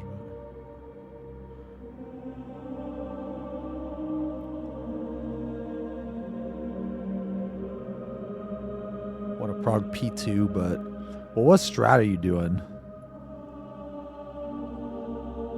Like, are you trying to do standard PF? You know, M11 really shit all over the raid tier, man. It really did.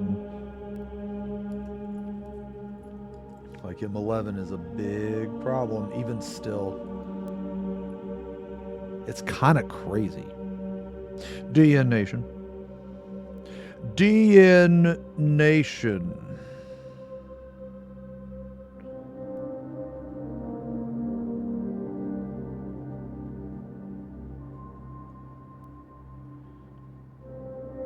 I would highly recommend doing the uptime.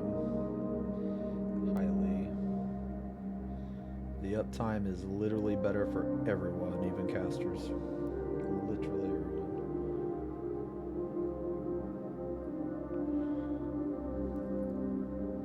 And it is safer. Crazy enough.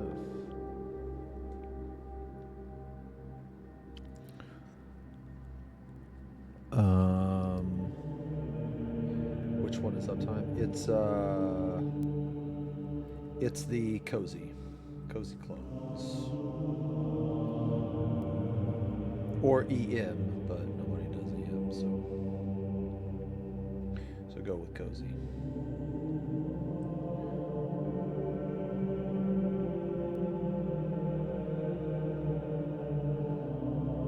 So like right here, guys, what we're doing, man, is we're just we're doing the same thing what we did with the gun. With this, we're just getting the paint on the model, basically.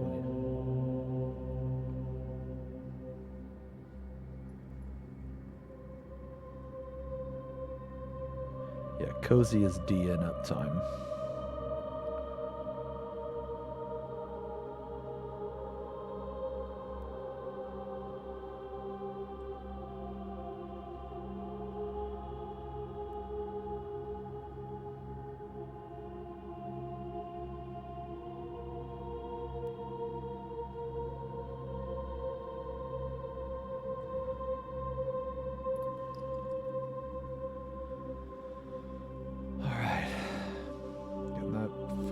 Muscle tissue in there.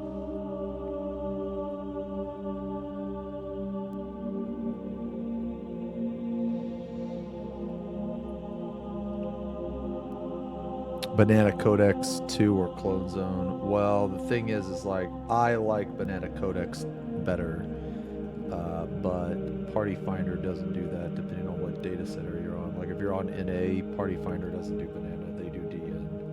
DN is not as good, but it doesn't matter because people don't do it, so.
Some blue glows and stuff on this gun.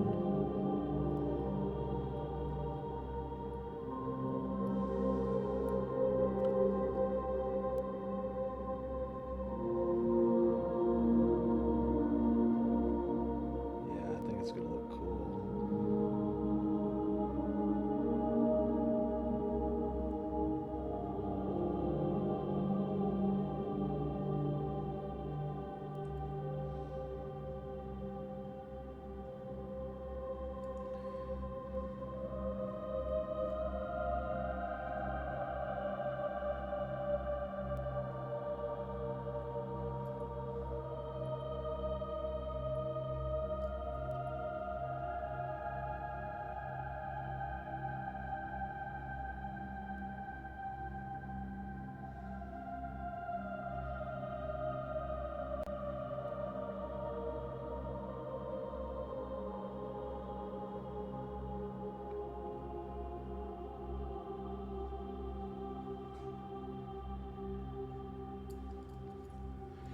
Man, this gun is gross.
Yeah. EM macro is very good.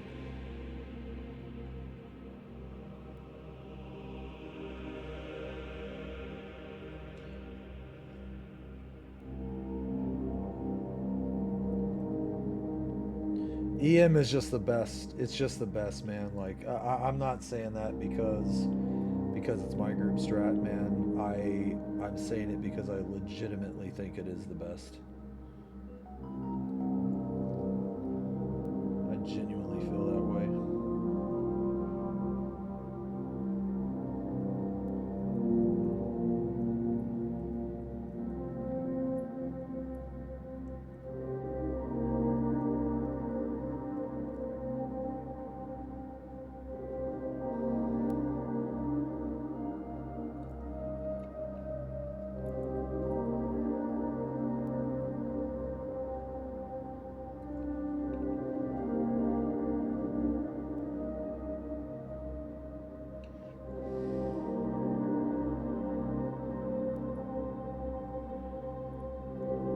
Yeah, that's the thing. It's good because it's simple.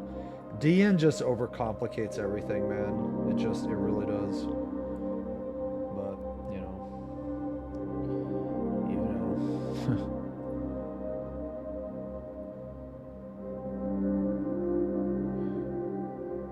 I'm just glad that I had some fucking gamers to fucking do the uptime with me this week. I'm gonna try to get the same motherfuckers back. I'm not doing downtime in the party finder. I'm literally not. I'm gonna, like, I would rather just settle for a page. It's completely fine. I'm not doing downtime. It is week 4. I am not doing fucking downtime in week 4, man. It's just, it ain't happening, bro, you know? It's not happening, man.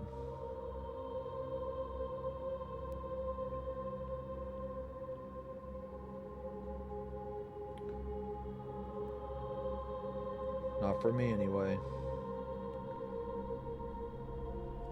People will eventually start to... They'll eventually start to care. I just think M11 shit on the raid tier so hard. Like, even if I were using, like, more traditional strategies, right? My party still wouldn't have filled because no one's fucking on M11 or M12. Everybody's stuck on M11s. You know? Oh, no, you're fine. I mean, we're not talking about anything anyway. Oh, yeah, I know.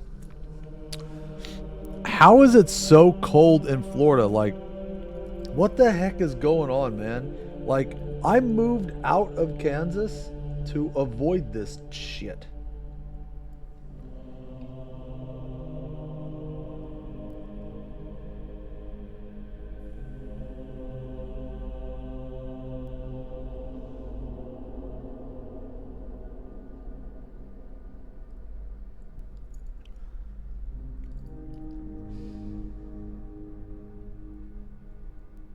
It's like it followed me or something. No, I did bring it here.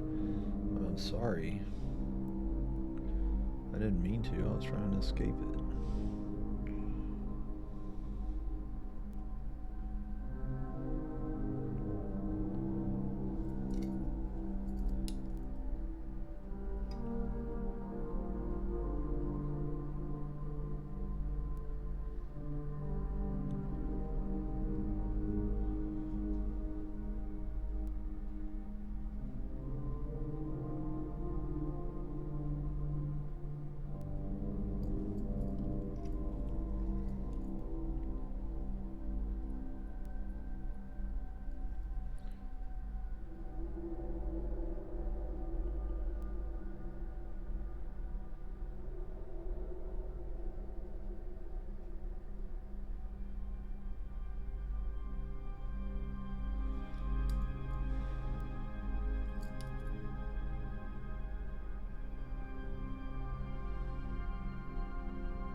All right.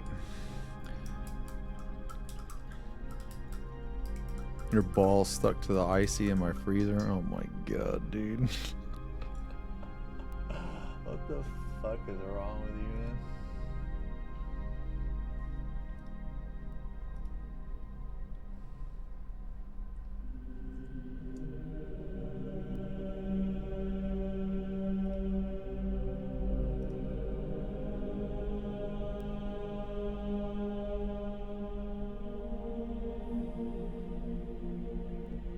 Did I get DC'd? Oh no, I didn't get DC'd.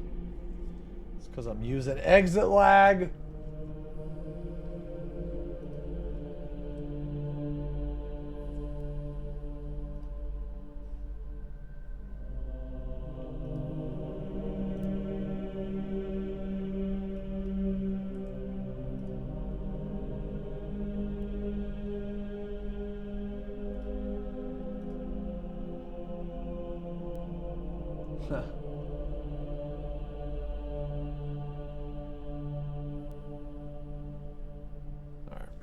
All right. Now we're busting out the Flesh Terrors red. Going in with the contrast paint. All right. I know it doesn't look like it, but we got a lot done today, man. This tail was a bitch to paint.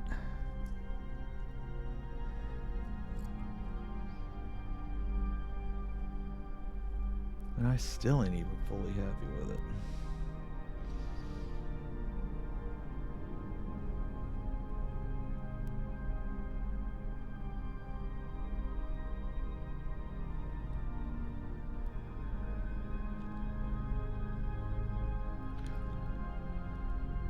Why wear one glove instead of two? Well, this one I don't need it necessarily because I don't really mark on it. Thanks a lot, delivery. Yeah, thanks, man. I spent so much time on the blending on this fucking tail. Jesus. That tail was one of the hardest things I've ever blended. I'm not even kidding. All right, some Flesh Terrors red. The easy part, fucking contrast paint. Everybody loves contrast paint because you just slather this on, you know, and it don't even matter.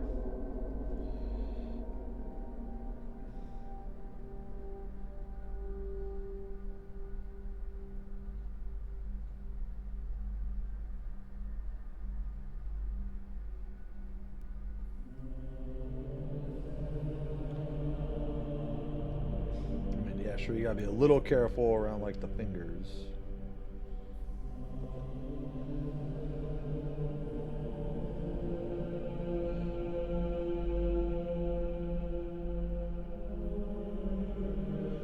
Contrast paint is very good.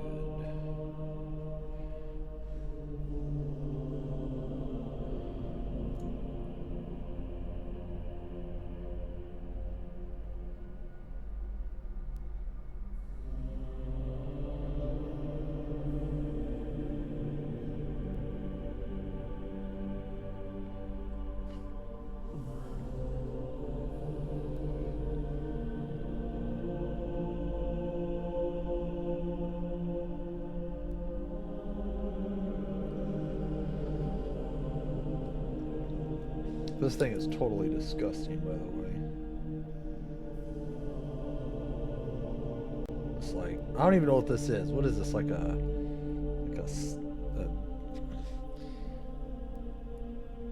Tyranids are known to like, what is it? They like shoot out little tiny insects and other Tyranid, and they like rip and tear through the... It's just disgusting, man.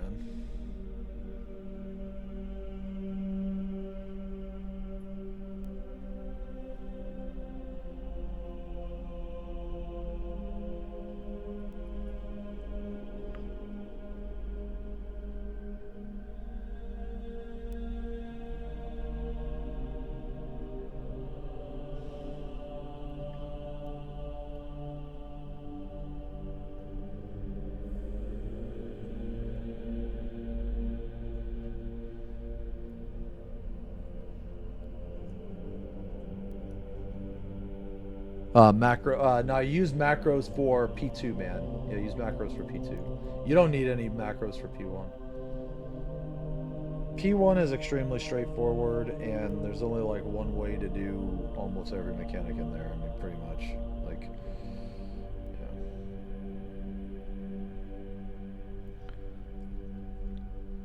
yeah, that's the good thing about P1.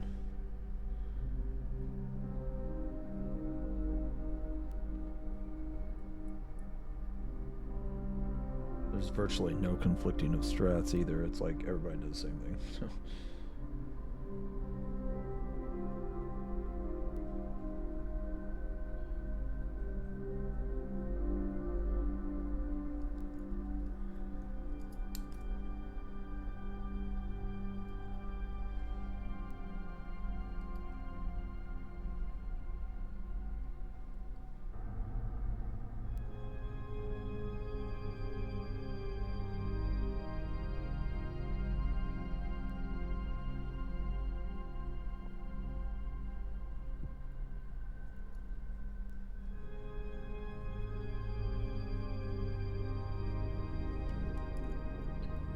Oh, alright.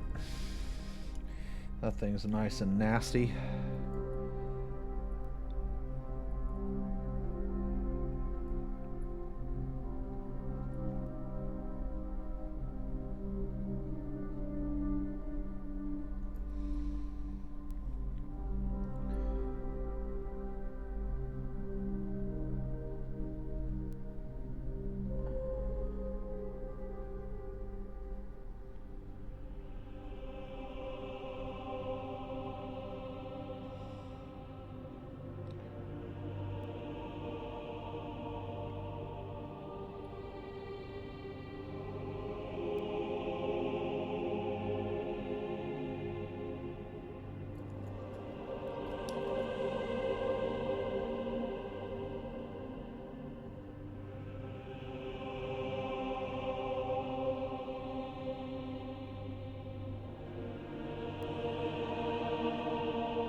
So the reason why this is like super dark red, man, is because we're gonna go back in. We're gonna highlight it and make it nasty. Yeah. Ugh. Especially this thing. Ugh.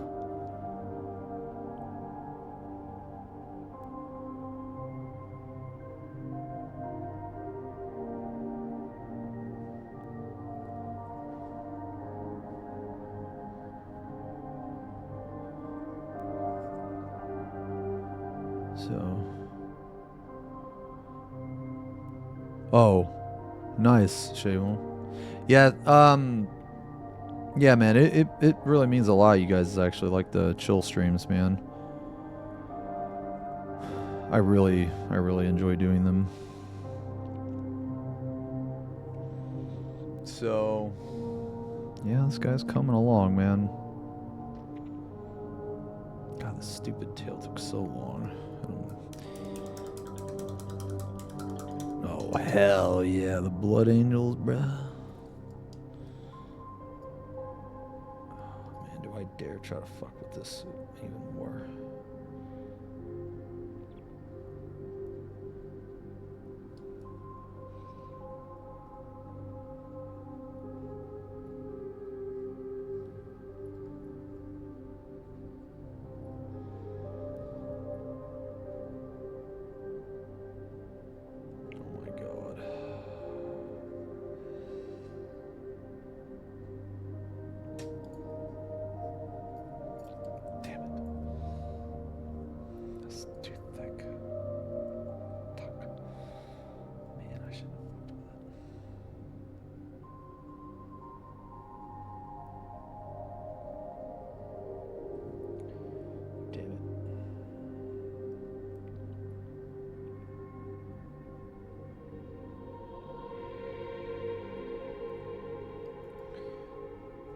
I knew I shouldn't have fucked with it.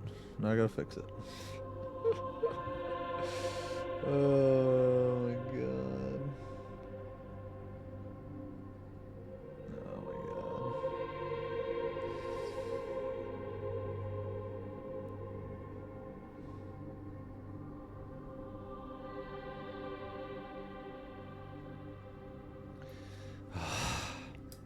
god. Okay. Alright. I can't.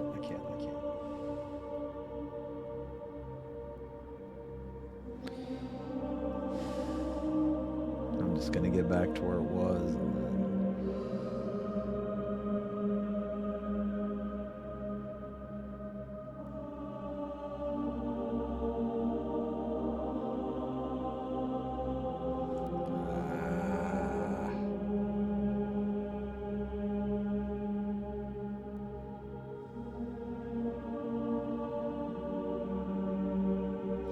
Mistakes were made.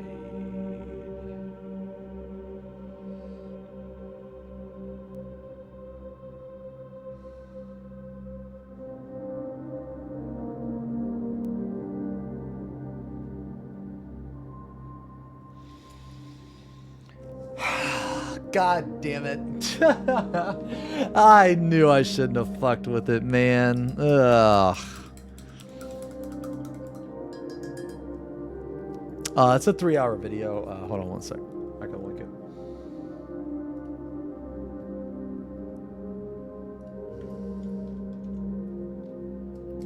Remember that?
This being open, it's making me want to fucking put my paintbrush in it.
I knew I shouldn't have fucked with that. That one single mistake cost me so much.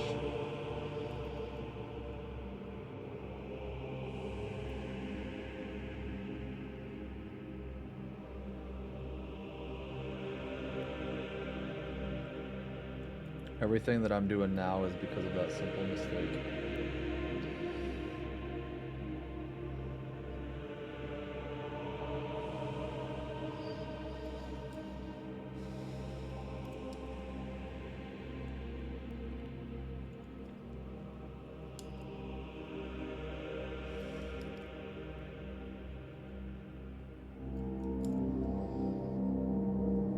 But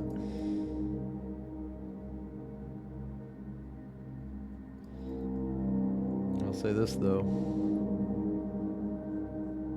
I think it does look better.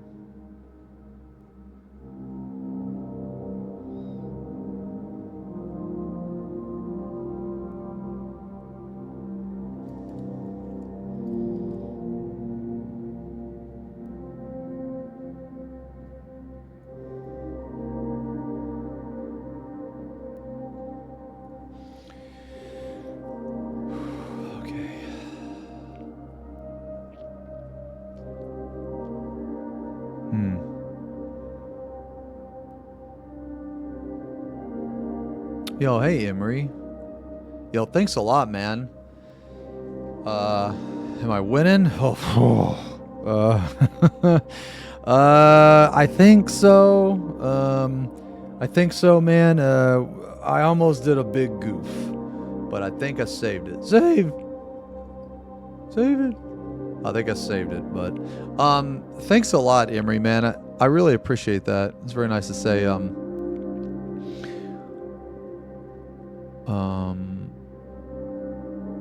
Am I following any kind of guide or anything? yes and no. So I've learned a lot from different painters. Like a lot from different painters, not just one. And I kind of I try to do different techniques and style based on multiple painters. So like some painters are better at blending, some painters are better at like highlighting, you know what I'm saying? Like some painters are better at glows.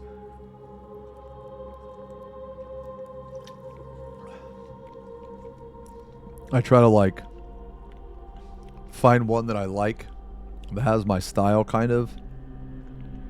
So I would say, I mean, I actually plan to release some painting stuff.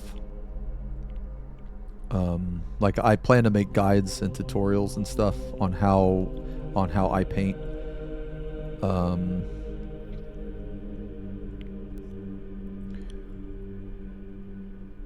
But how close is this guy? But I'm not gonna make a painting channel until after I finish the Hive Tyrant, which is this guy. And even my stuff, man, there's other painters that are like much more knowledgeable, but I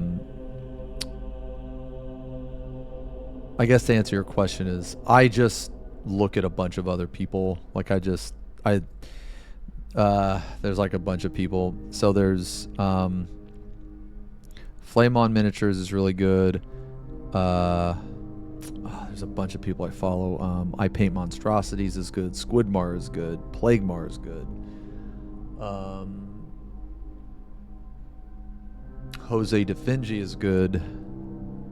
Juan is good. I don't know how to pronounce his last name. Elman is really good. Richard Gray is really good.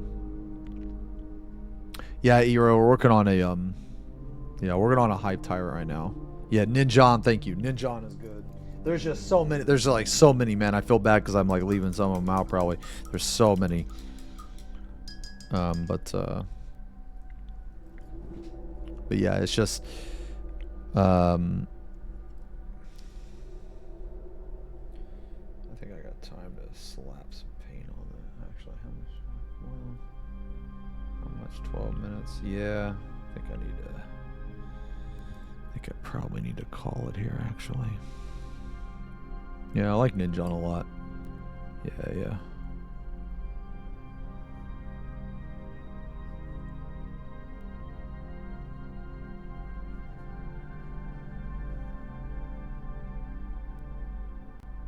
Whew. I'll butcher every mini you touch. Man, have you ever tried Slap Chop? I guarantee you could paint Slap Chop, man. I guarantee it. Look up Slap Chop. Try again, look up Slap Chop. Super easy. All you do is you take a mini. Just take a mini. And you dry brush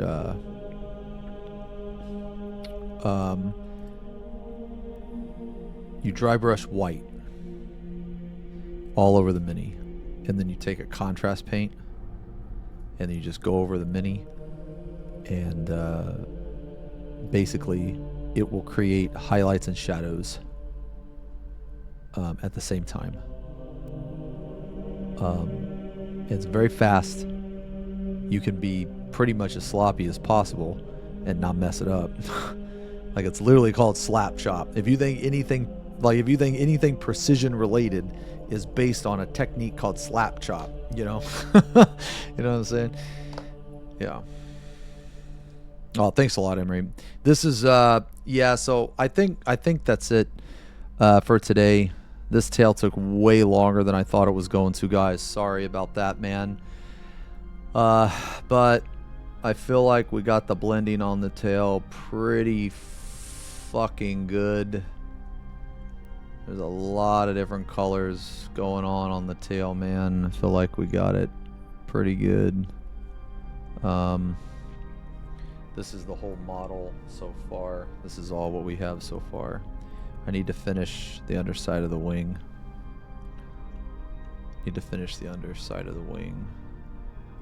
This is the base, but